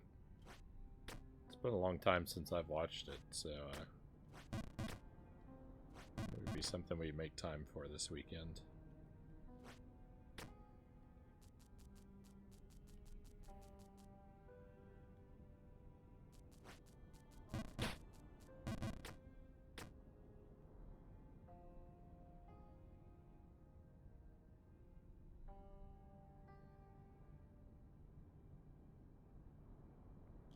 The movie? You mean all 4 of them, I hope?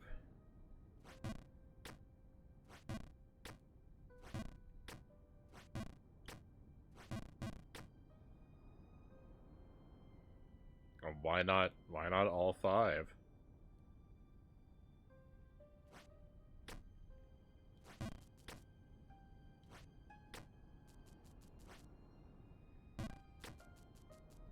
We can just go all out. I think I only own the first 3.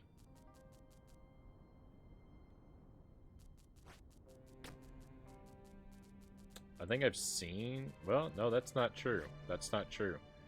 I don't think I've actually seen 2 or 3. I think I've seen Karate Kid 1, the next Karate Kid, and the remake.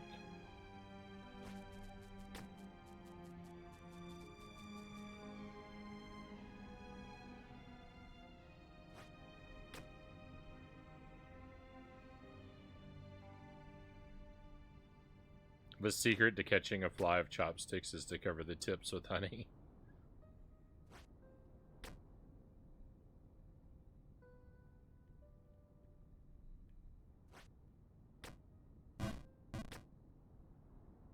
Two and 3 are so good. Yeah, I don't think I've ever seen either of those.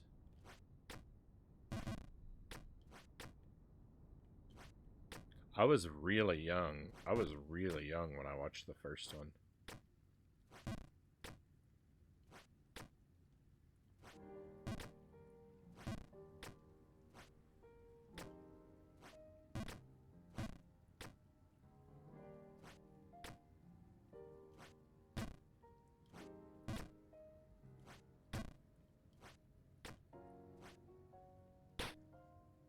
I don't know that I've seen all of the 4th one. I think that's a situation where I caught like part of it on TV at one point, but I don't think I've ever seen the whole movie.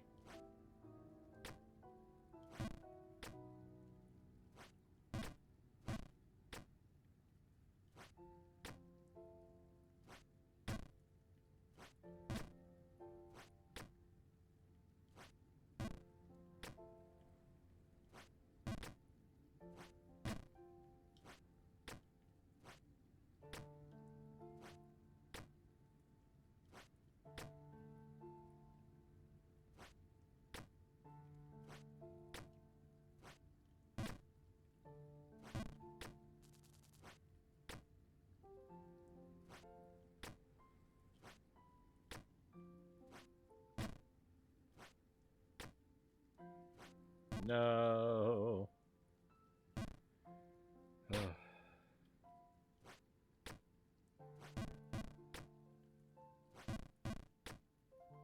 Things are really good for a moment.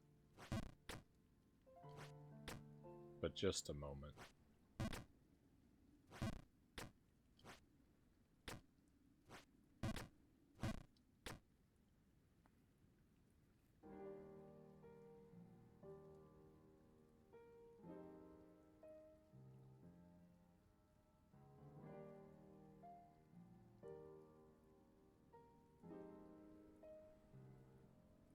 There's one game, and I won't say which one, that has a player catching falling leaves with 2 fingers. And if you're really good and really patient, you can even catch 3 leaves with 1 strike. I can't do it with 2 fingers. I can do it with an open hand. In real life, that is. I am unfamiliar with this game.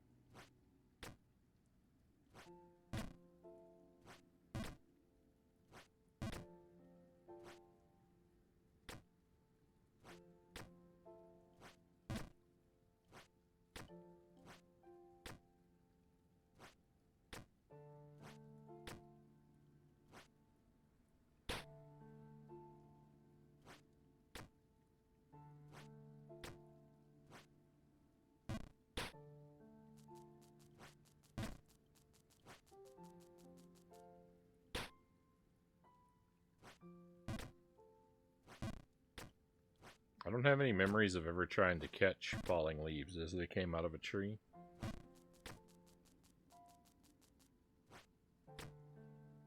Maybe those, like those seeds with the big tails that kind of spin around like a helicopter when you throw them.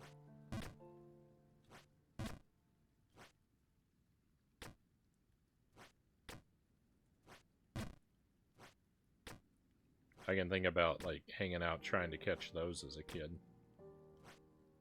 But I don't know about just like plain regular, like, maple leaves. I got those trees where I live, Pokemon says. Yeah, I don't have any of those here, but they were really common where I grew up.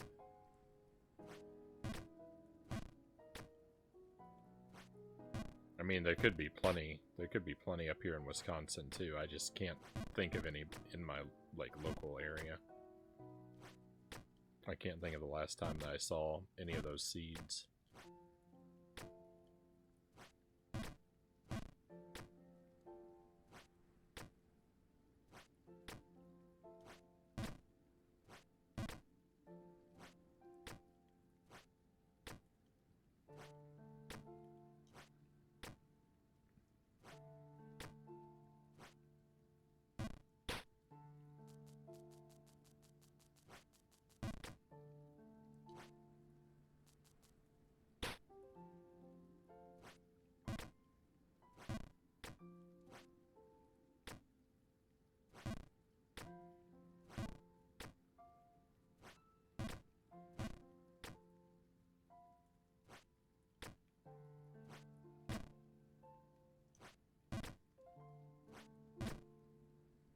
Oh, hey, we've got some friends coming in. Very nice.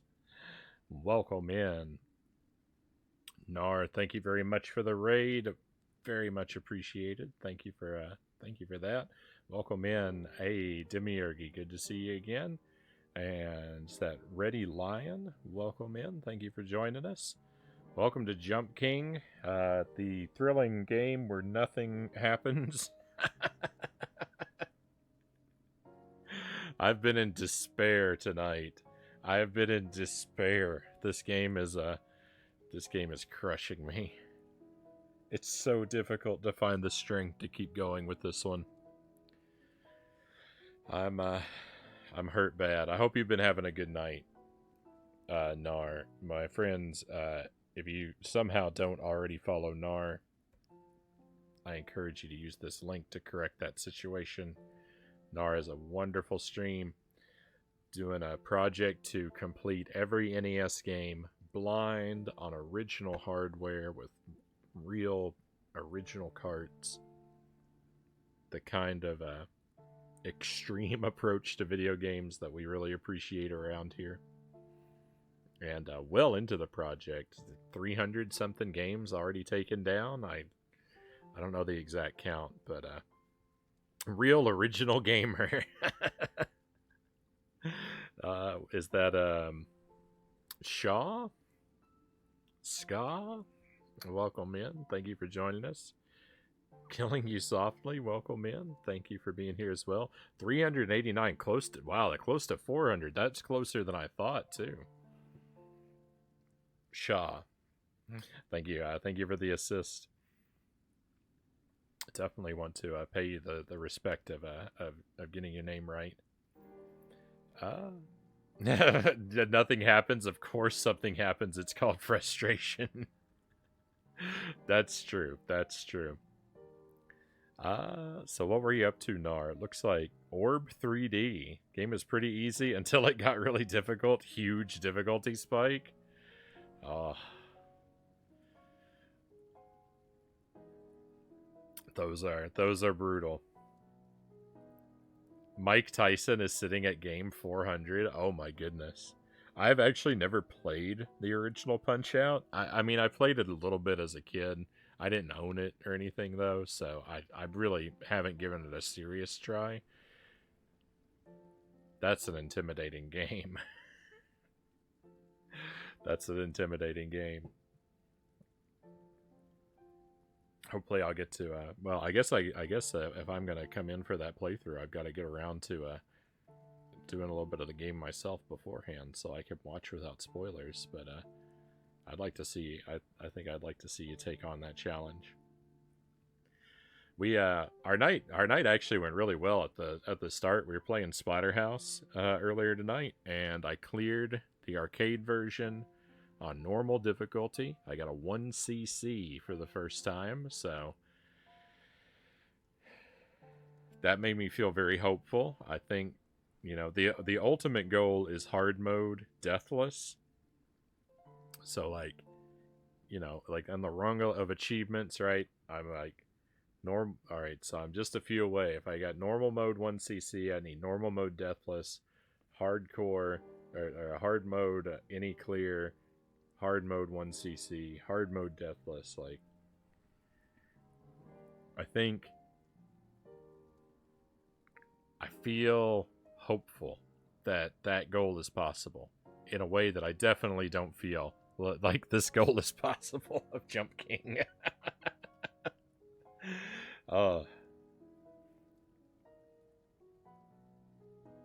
Half the game is getting to Tyson, then the other half, maybe more, is trying to beat him. Oh my. Nice. Splatterhouse 3 is one of the best attacks in video games. And the Famicom Splatterhouse is really good. Those are both on my to-do list. I've got the Famicom Splatterhouse. Not on the Famicom, sadly, but I've got it in this collection on the Switch. I hope this version is a satisfactory port. I don't know anything about it. I just know it's in this. So I'll be able to play that one, but haven't yet.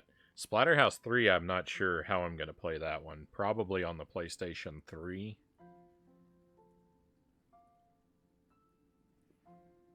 I like to do the original hardware thing as well.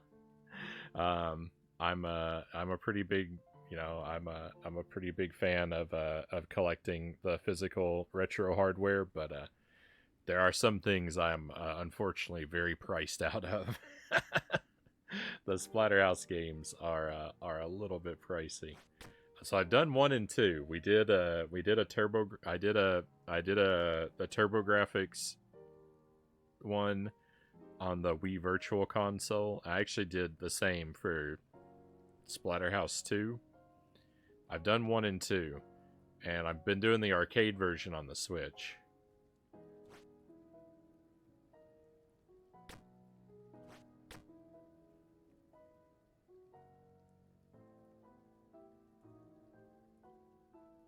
No, for the arcade Splatterhouse, I've been playing.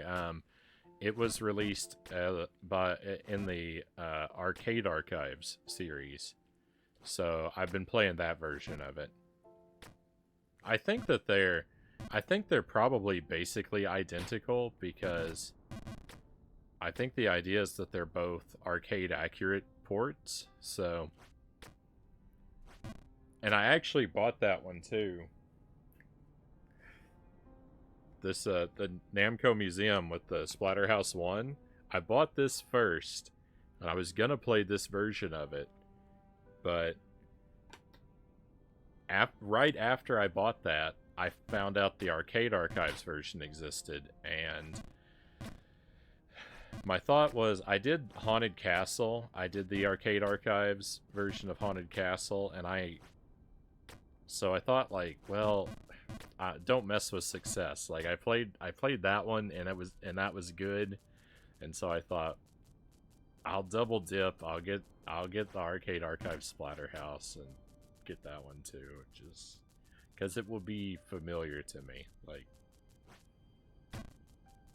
so that's the one I've been playing.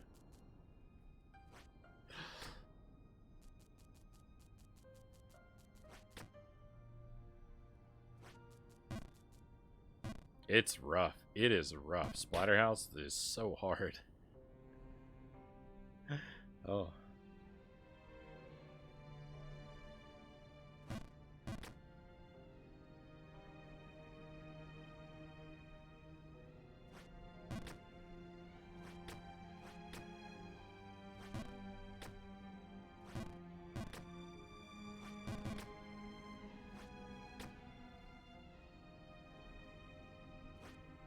What is the current NES project, Nar? If you got Mike Tyson at number 400 and you just finished, what was that game called? Orbs? Have you decided on or shared what game is immediately next? Orb 3D.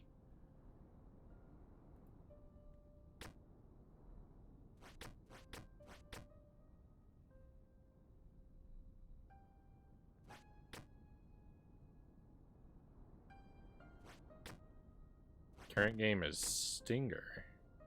I don't know that one.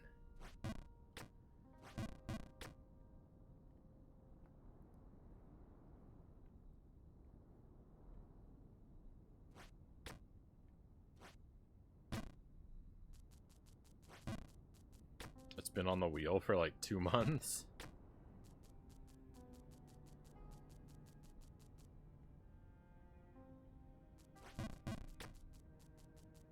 Kept losing.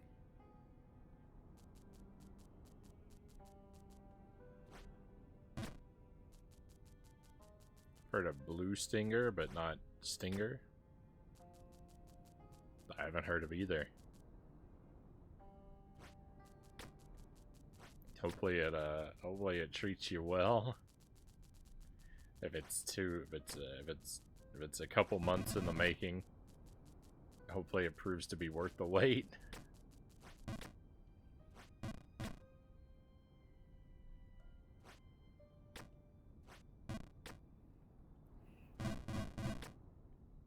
So I've been playing this for 50 hours. I feel no hope of ever beating it. My PB, the highest point I've ever reached, is up there in that pink area that we just fell out of. It's several screens up into that area. It's the highest point I've ever seen. We got real close to it once tonight, but it's been a few hours since I've been that high. I've been struggling with this one. I've heard good things about this game. It looks brutal, though. It is devastating, this game. I kind of like it. I mean, I've been playing it for 50 hours. I've got to like something about it, right? Like, I really like the aesthetic of the game. I really like the principle, just the concept of the game, like the simplicity of, you know, all it is jumps with a huge punishment for error. The simplicity of the concept is inviting, but the reality of it is torturous. I like the whole vibe and atmosphere of the game. It's got a very it's quiet and kind of like post-apocalyptic fantasy. Like, it kind of feels like the quieter moments of Dark Souls.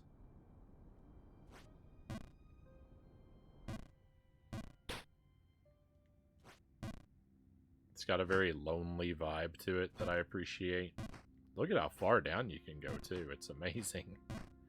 I think everyone who came in, I think you might get to see the whole game. If I miss one jump up here, we're one failure away from me going all the way back down to bedrock, more or less.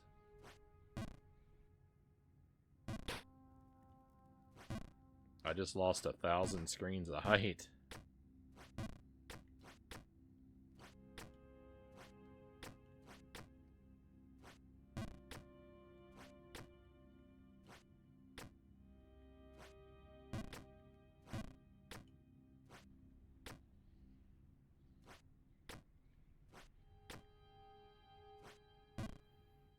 This is very much a rage game, though, so, like, it's hard to recommend that anybody play it unless you have the patience of a stone.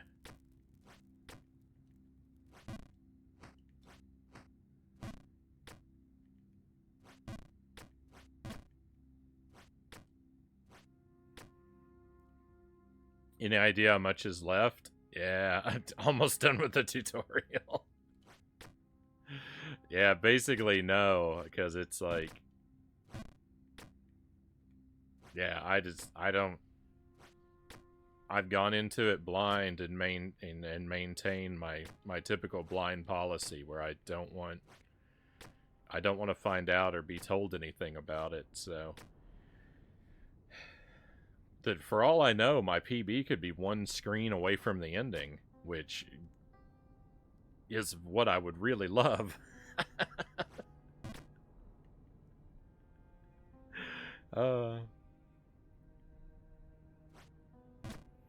But I have my doubts. I have severe doubts that I'm anywhere close to being done with the game. Just, yeah. I'm sorry. I'm sorry. I'm in such a negative mood. It's just been a rough night with this one. It's always a rough night with this game, but it's hitting me really hard tonight.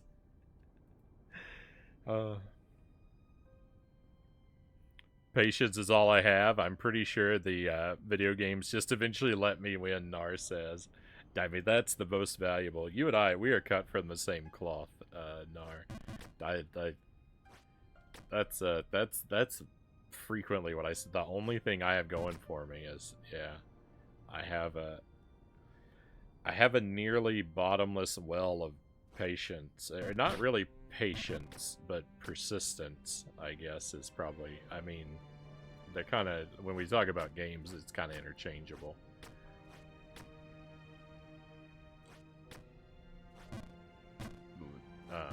But yeah, I've got a nearly bottomless well of persistence, and that's pretty much the only thing. I'm not really clever or talented enough to make it through on any other on any other ability.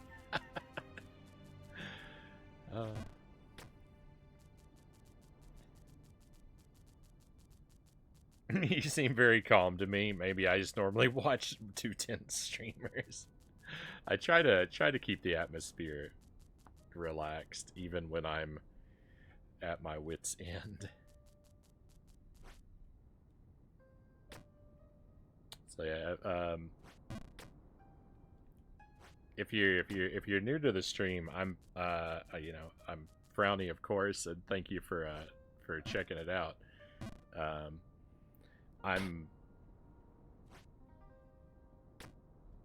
I'm largely a retro streamer. I'm typically live in the late hours of the Central Time Zone, between about 11 p.m. to 5 a.m. is when you're likely to find me.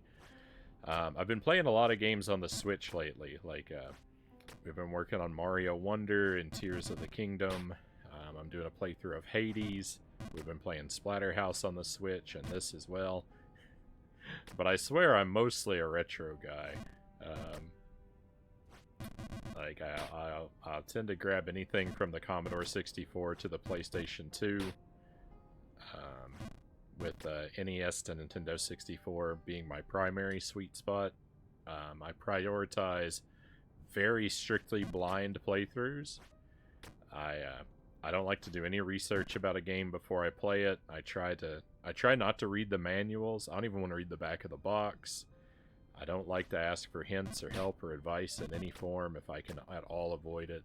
So, playthroughs are usually struggles. There are many times where I might not understand the mechanics or even the controls of a game I'm working on for a very long time.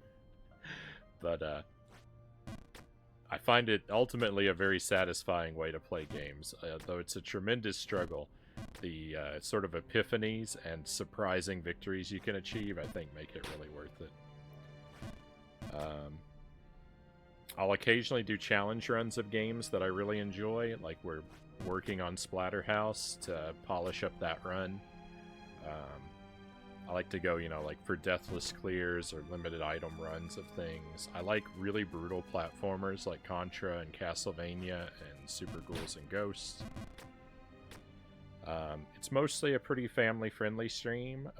I do play M-rated games on occasion, but most of what you see and hear out of me is going to be kept pretty all ages appropriate, and the chat tends to follow that vibe.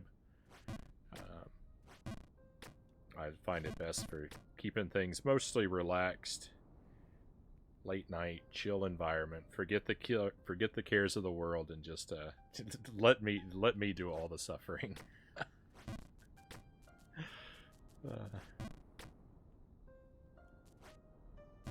I'm pretty good at it. I'm not good at games, but I'm good at suffering my way through them. That's the long description.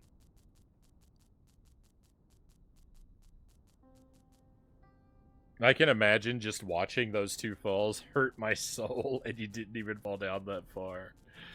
I've had some rough ones tonight. I hit bedrock already once, and it took a long time to get back up here. I think we tend to have the same energy, Nar says. That's why I like coming here. Thank you, Nar. I take that as a very high compliment. Still no story on Zelda. So I'm actually almost done with Zelda. I saved all of the story stuff that I could until the very end of my playthrough in Tears of the Kingdom. So it was well over 200 hours before I started doing any of the story. And I thought I was going to reach credits last time we played. I was wrong. I made a big chunk of progress that now I think puts me where I thought I was before. So I think I can go finish the game at any point now. But I also uncovered a fairly substantial side quest right at the end of the stream. So I think I'm probably 2 streams away from being done with Tears of the Kingdom. It's not 100% playthrough, admittedly, but a very thorough playthrough. And we might pick it up again like once a month or so after we beat it, and just like do some of the like minor stuff that I didn't bother with on the first playthrough or didn't discover. But we're going to be pretty much done with it, I think, in 2 streams. It's been good. It's been a lot of fun. I am happy to have... I am looking forward to having another night cleared up, though. Our next big retro project is I'm going to do a playthrough of Spyro 1 on the PlayStation. That's my plan. I'm not 100% sure my copy, the disc I have, I'm not 100% sure it'll actually play, but assuming it works right, then that's the plan for the next big playthrough. No, I just have the first game for Spyro. I found a copy of it at a pawn shop, but it was in really terrible condition, but it was just a couple bucks. So I was like, well, I'll take a risk on it and buy it, and I got it resurfaced, and so I'm hoping it's gonna play. It looks good. Like the resurfacing made it look good, but I don't want to test it. I don't want to test the discs because I'm worried that like when I turn it on, like I don't know. I just want to make sure like if there's any animations or anything that plays at the very start, I want to see it all for the first time on the stream. So. Fingers crossed that it's gonna work. That's the plan for the next big one. We'll probably start that up after the Thanksgiving holiday, though.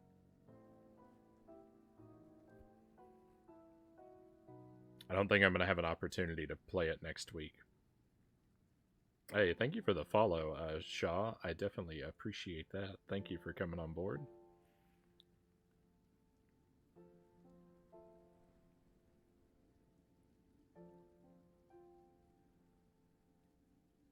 It took me like 20 minutes just to get Pool of Radiance started. Best Zelda stream. No story until the last 10 minutes.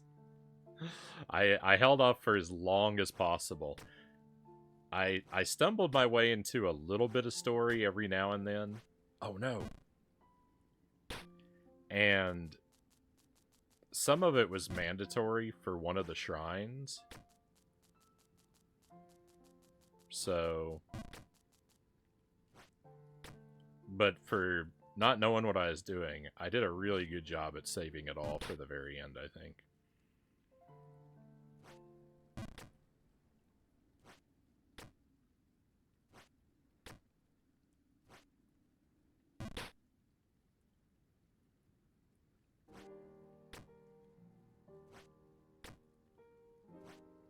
This whole area here is criminally difficult.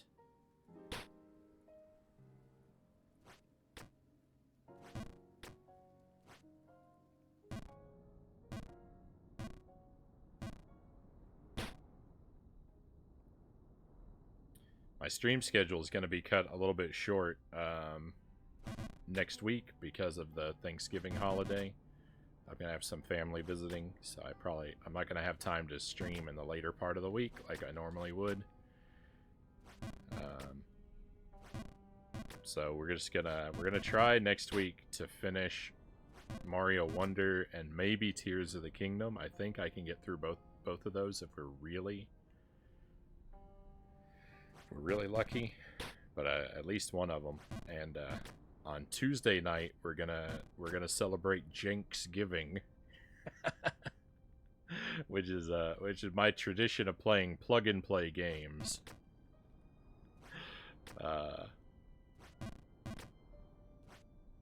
On the wrong day. So I'm looking forward to that.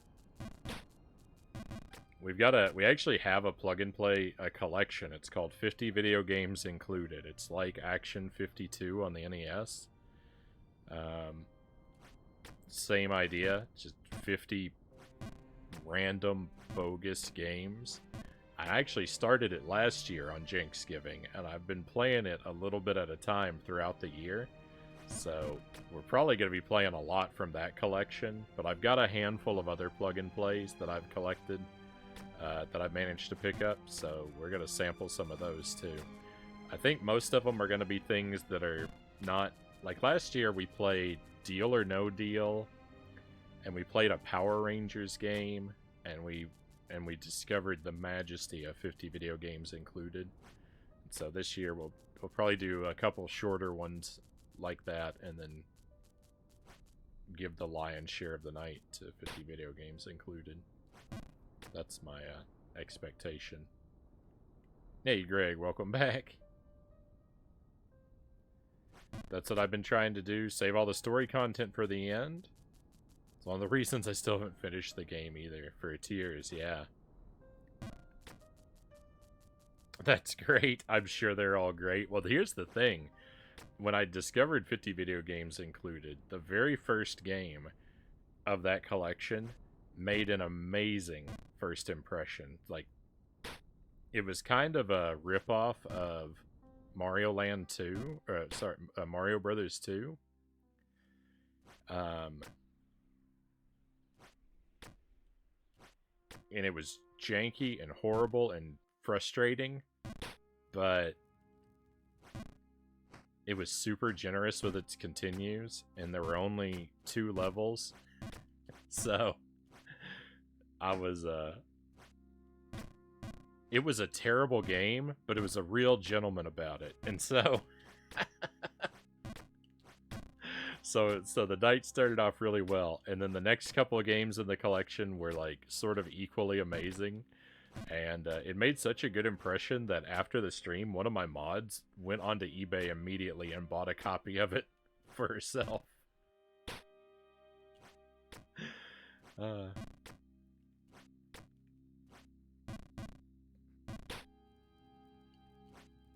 yeah, we've just been dipping into it every now and then. I play it once or twice a month. And we're over halfway through the collection. I think we're at about game 30. We only played 3 the very first night, and it's been about that many games every time we picked it up. So There've been a couple. Like there was one game I got really. I've tried to reach the end of every game in the collection. Some of them don't work that way. Like some of them are kind of like they're kind of like old school arcade games where they just go infinitely. But most of them have endings, and I've reached the end of almost every game that I think has an ending. There is one that, like, based on the type of game it is and its structure, I'm pretty sure it has an end. I just haven't been able to reach it. Actually, there's two of them now that I think about it.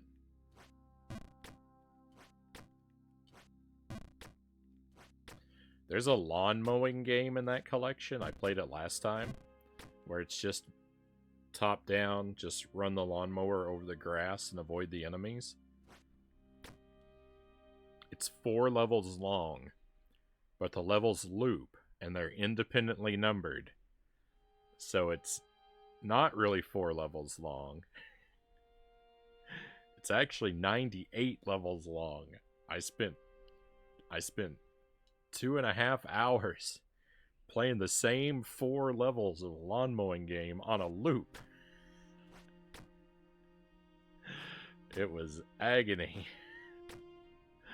That's the way that turned out the last time.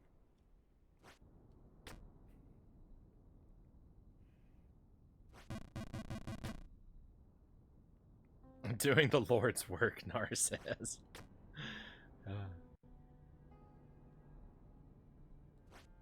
Frownie's trademark is janky and horrible, but he likes it anyway.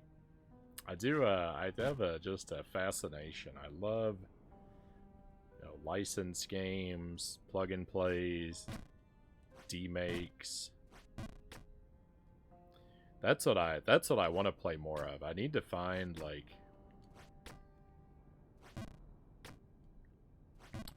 some good demakes.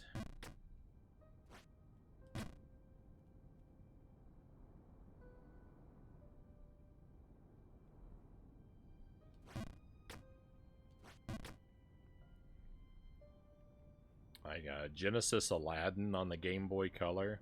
That was a good one.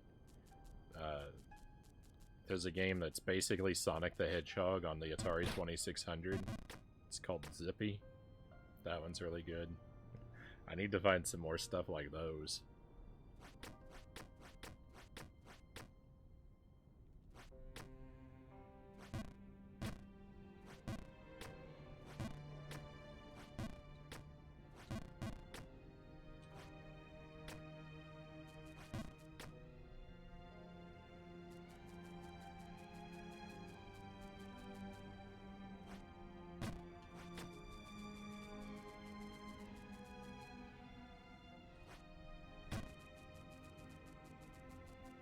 You know, I said the stream usually wraps up around 5 a.m.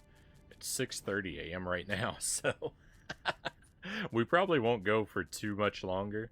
I want to try and make another run at that pink area up top. I want to make one more. I want to have one more shot at reaching a new PB. So, that could take another half hour.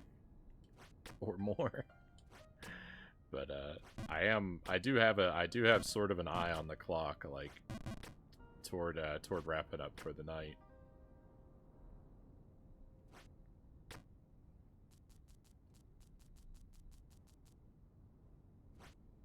Just to go ahead and put that out there. I have to go. Good luck. I hope you make it. Hey, thank you for being here with us tonight. I appreciate you coming in, Shaw, and thank you for the follow. Very much appreciate having you on board with us. Hopefully we'll see you again. But be well. Be well in the meantime. Have a great weekend. Same to you, Nar. Yeah, by all means. Have a thank you very much for the raid. Good luck on the journey to 400 and beyond. And have a great weekend, my friend.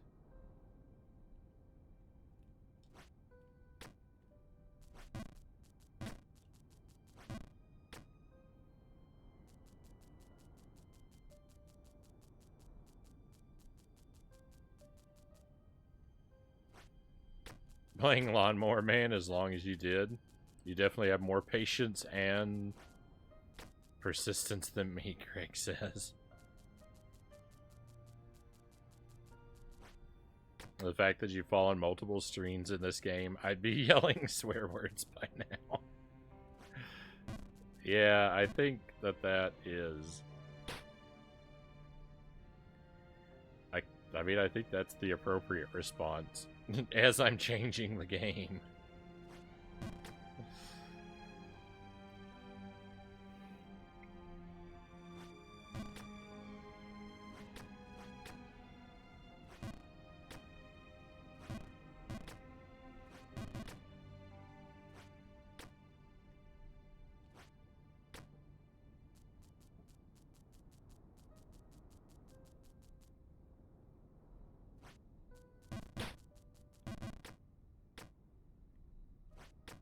I think I hear Jelly moving around up there.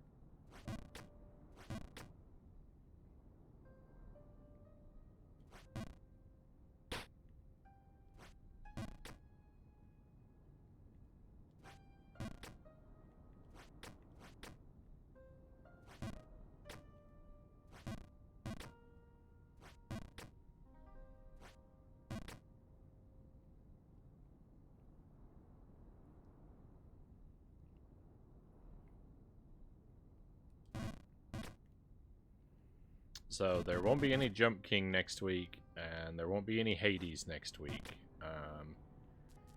There will probably be some Splatterhouse. Maybe not, but probably. There will definitely be Mario Wonder. There will definitely be Tears of the Kingdom. And there will definitely be a bunch of plug-and-play trash for Jenksgiving. That'll be Tuesday. Tuesday night stream is Jenksgiving. I wish I could do it on the actual Thanksgiving, but my schedule doesn't work like that. And it's probably better that I don't anyway, right? If we're gonna be janky and broken, being on the wrong day is like...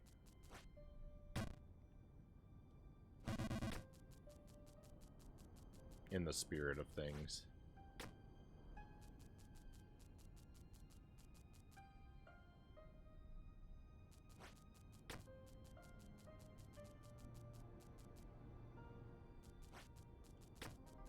I say that never having played the game, Greg says, but if I did play it, maybe I'd end up liking it too.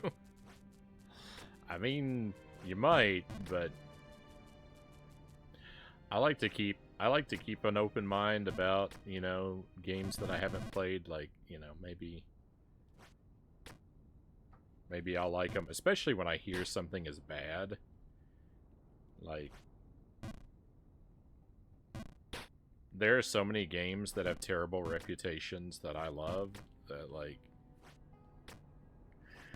when I hear a game is bad, I'm inclined to go into it wanting to like it.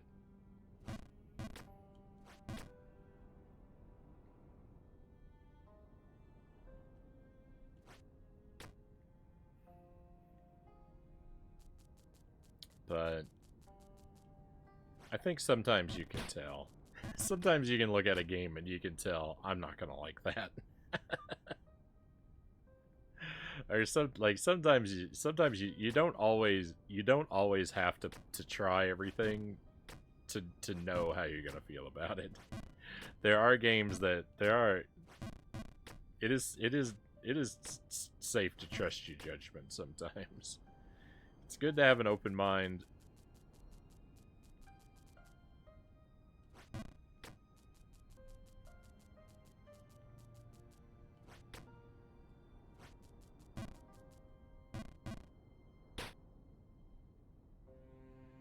But there are times where it makes sense not to. That's a good policy. If I based what games I played on how someone else fared at it, I never have bought Zelda 2. That's an example of a game that I like that people don't, is Zelda 2. Not my strongest example, right?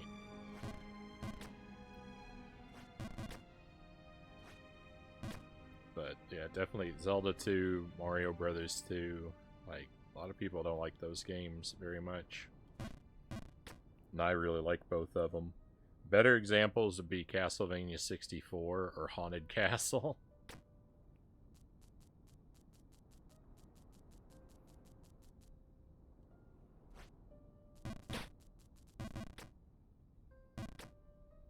Oh no.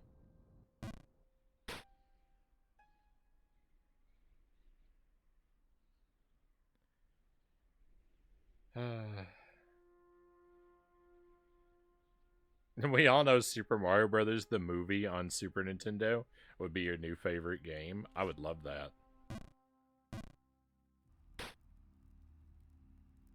That's my dream game. Super Mario Brothers, the movie on Super Nintendo.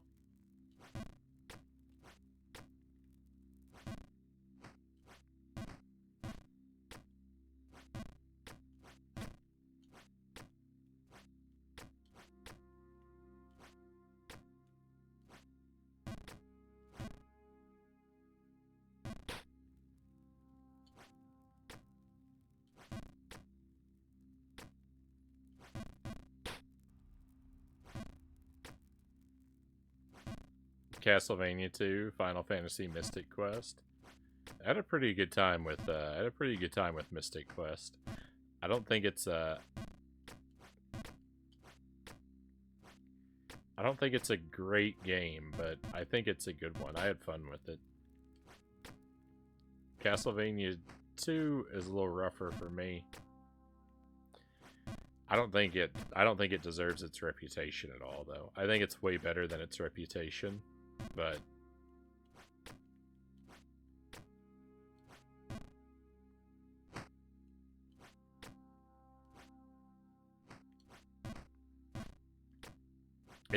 it's a game it's not as bad as people think it is. I don't love it so much because of the type of game it is, though.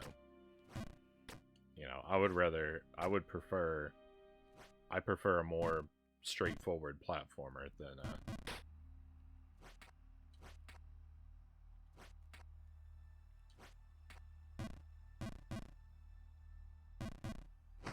than what Castlevania 2 ended up being.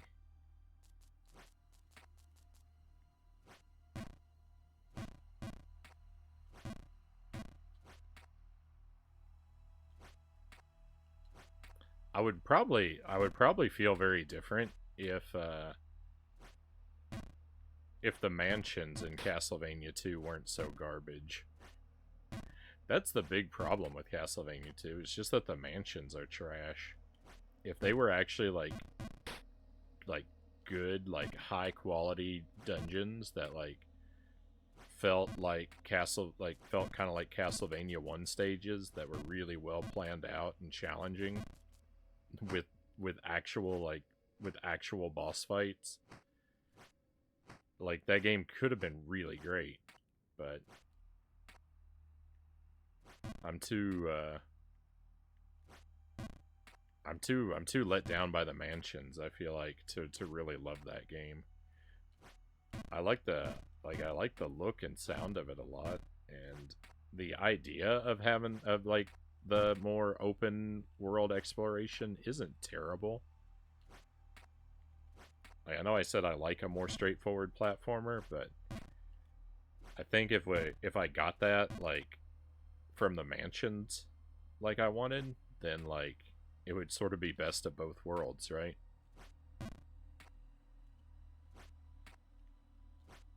But unfortunately, that's not quite what we got.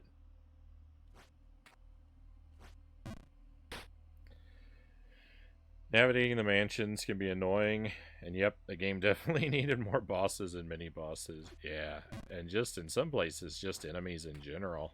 There's just a lot of places that are just, a lot of that game is just empty.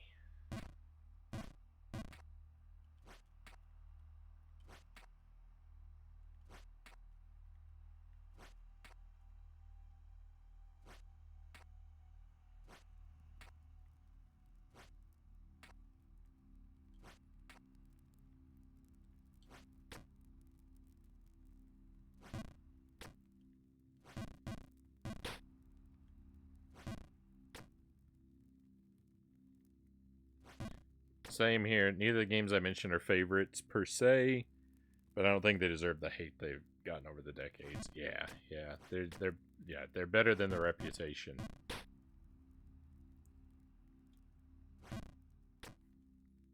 I wouldn't call Haunted Castle a favorite game of mine either, though. It's like I love that game, but in a complicated way. Castlevania 64, though, I'm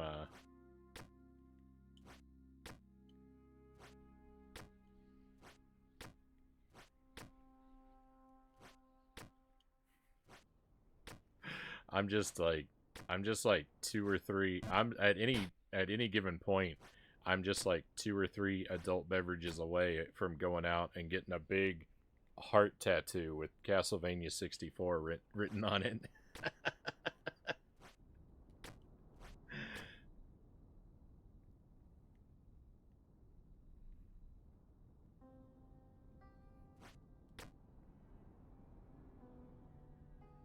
That's a game I love.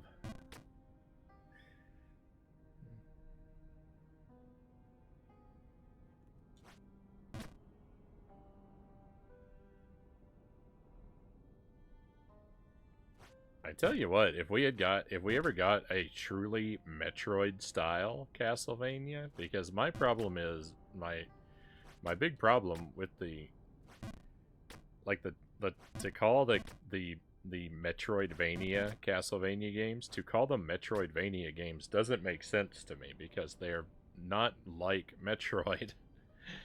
Because Metroid is not an action RPG. There is no experience leveling or item system in Metroid that is anything like what is in the Metroidvania games for Castlevania. Like, if we got a Castlevania game that was like Super Metroid, I'd be a lot more on board with that.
I know I said I wanted one more shot at this pink area, but I almost wrapped the stream without getting up here.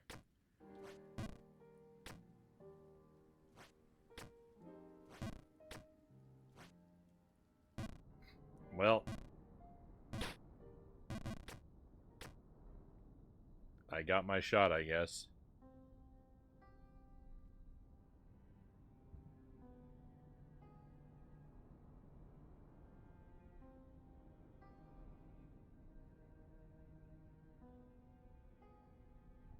Oh, a Metroid RPG? How horribly disappointing that would be.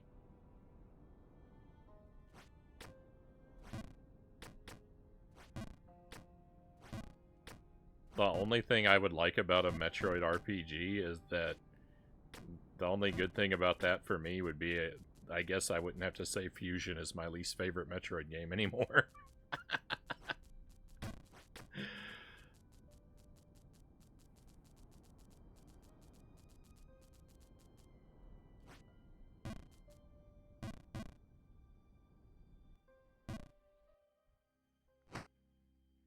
Oh, life is bad, my friends. Life is very bad in this game. Alright. This, I think, is where we're going to end for the night. We're going to quit way lower than where we started.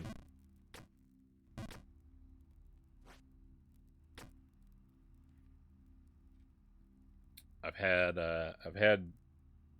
all of the punishment that I'm prepared to take from this game. It's been a weird night. It's been a rough night. Things were great. Splatterhouse went great. Jump King went super poorly. But I appreciate you being here with me, my friends. It's very kind of you, very good of you to stick with me through these dark times in the land of Jump King.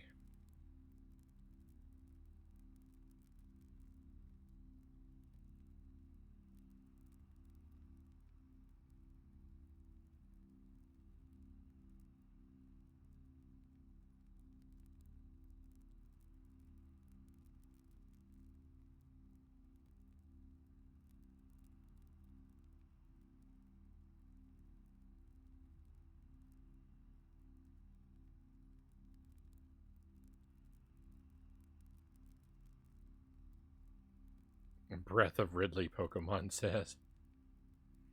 You lost progress, but that seems to be the nature of this game.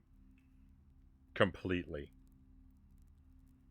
That is completely the nature of this one.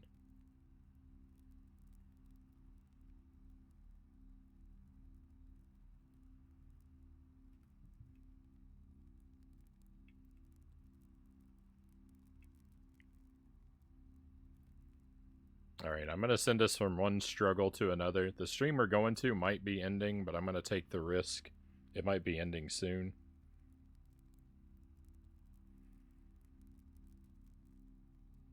And I'm going to send us in the direction of Sarconius. Sark is working on retro achievements for Sparkster on Super Nintendo. I was watching him play a little bit of it before, and it is a nightmare. So, I'm sure he could use us cheering him on. I normally don't stream on Saturdays. I might show up tomorrow night just because there's going to be so few streams next week. It might be nice to have an extra night. If I do stream tomorrow night, it'll be something we've done before. Maybe Splatterhouse. Maybe even, I don't know, I'm kind of tempted to play Plock again. We'll see. I'm not going to promise anything. It probably won't happen. But it's not, if you have nothing to do, it might not be a complete waste of time to see if I'm live tomorrow night. But don't hold your breath. Should be back Sunday, Monday at the latest. I'm hoping it's going to be Sunday night, Tears of the Kingdom, Monday night, Mario Wonder, and Tuesday night, Jenksgiving. That's my tentative plan for next week. Have a great weekend if I don't see you again, and thank you very much for being here with me tonight, my friends. I really appreciate you. And hopefully I'll get to see you again soon. Be well until then. But we're all out of things to do for tonight. It is time for us to head out, so let's go on an adventure.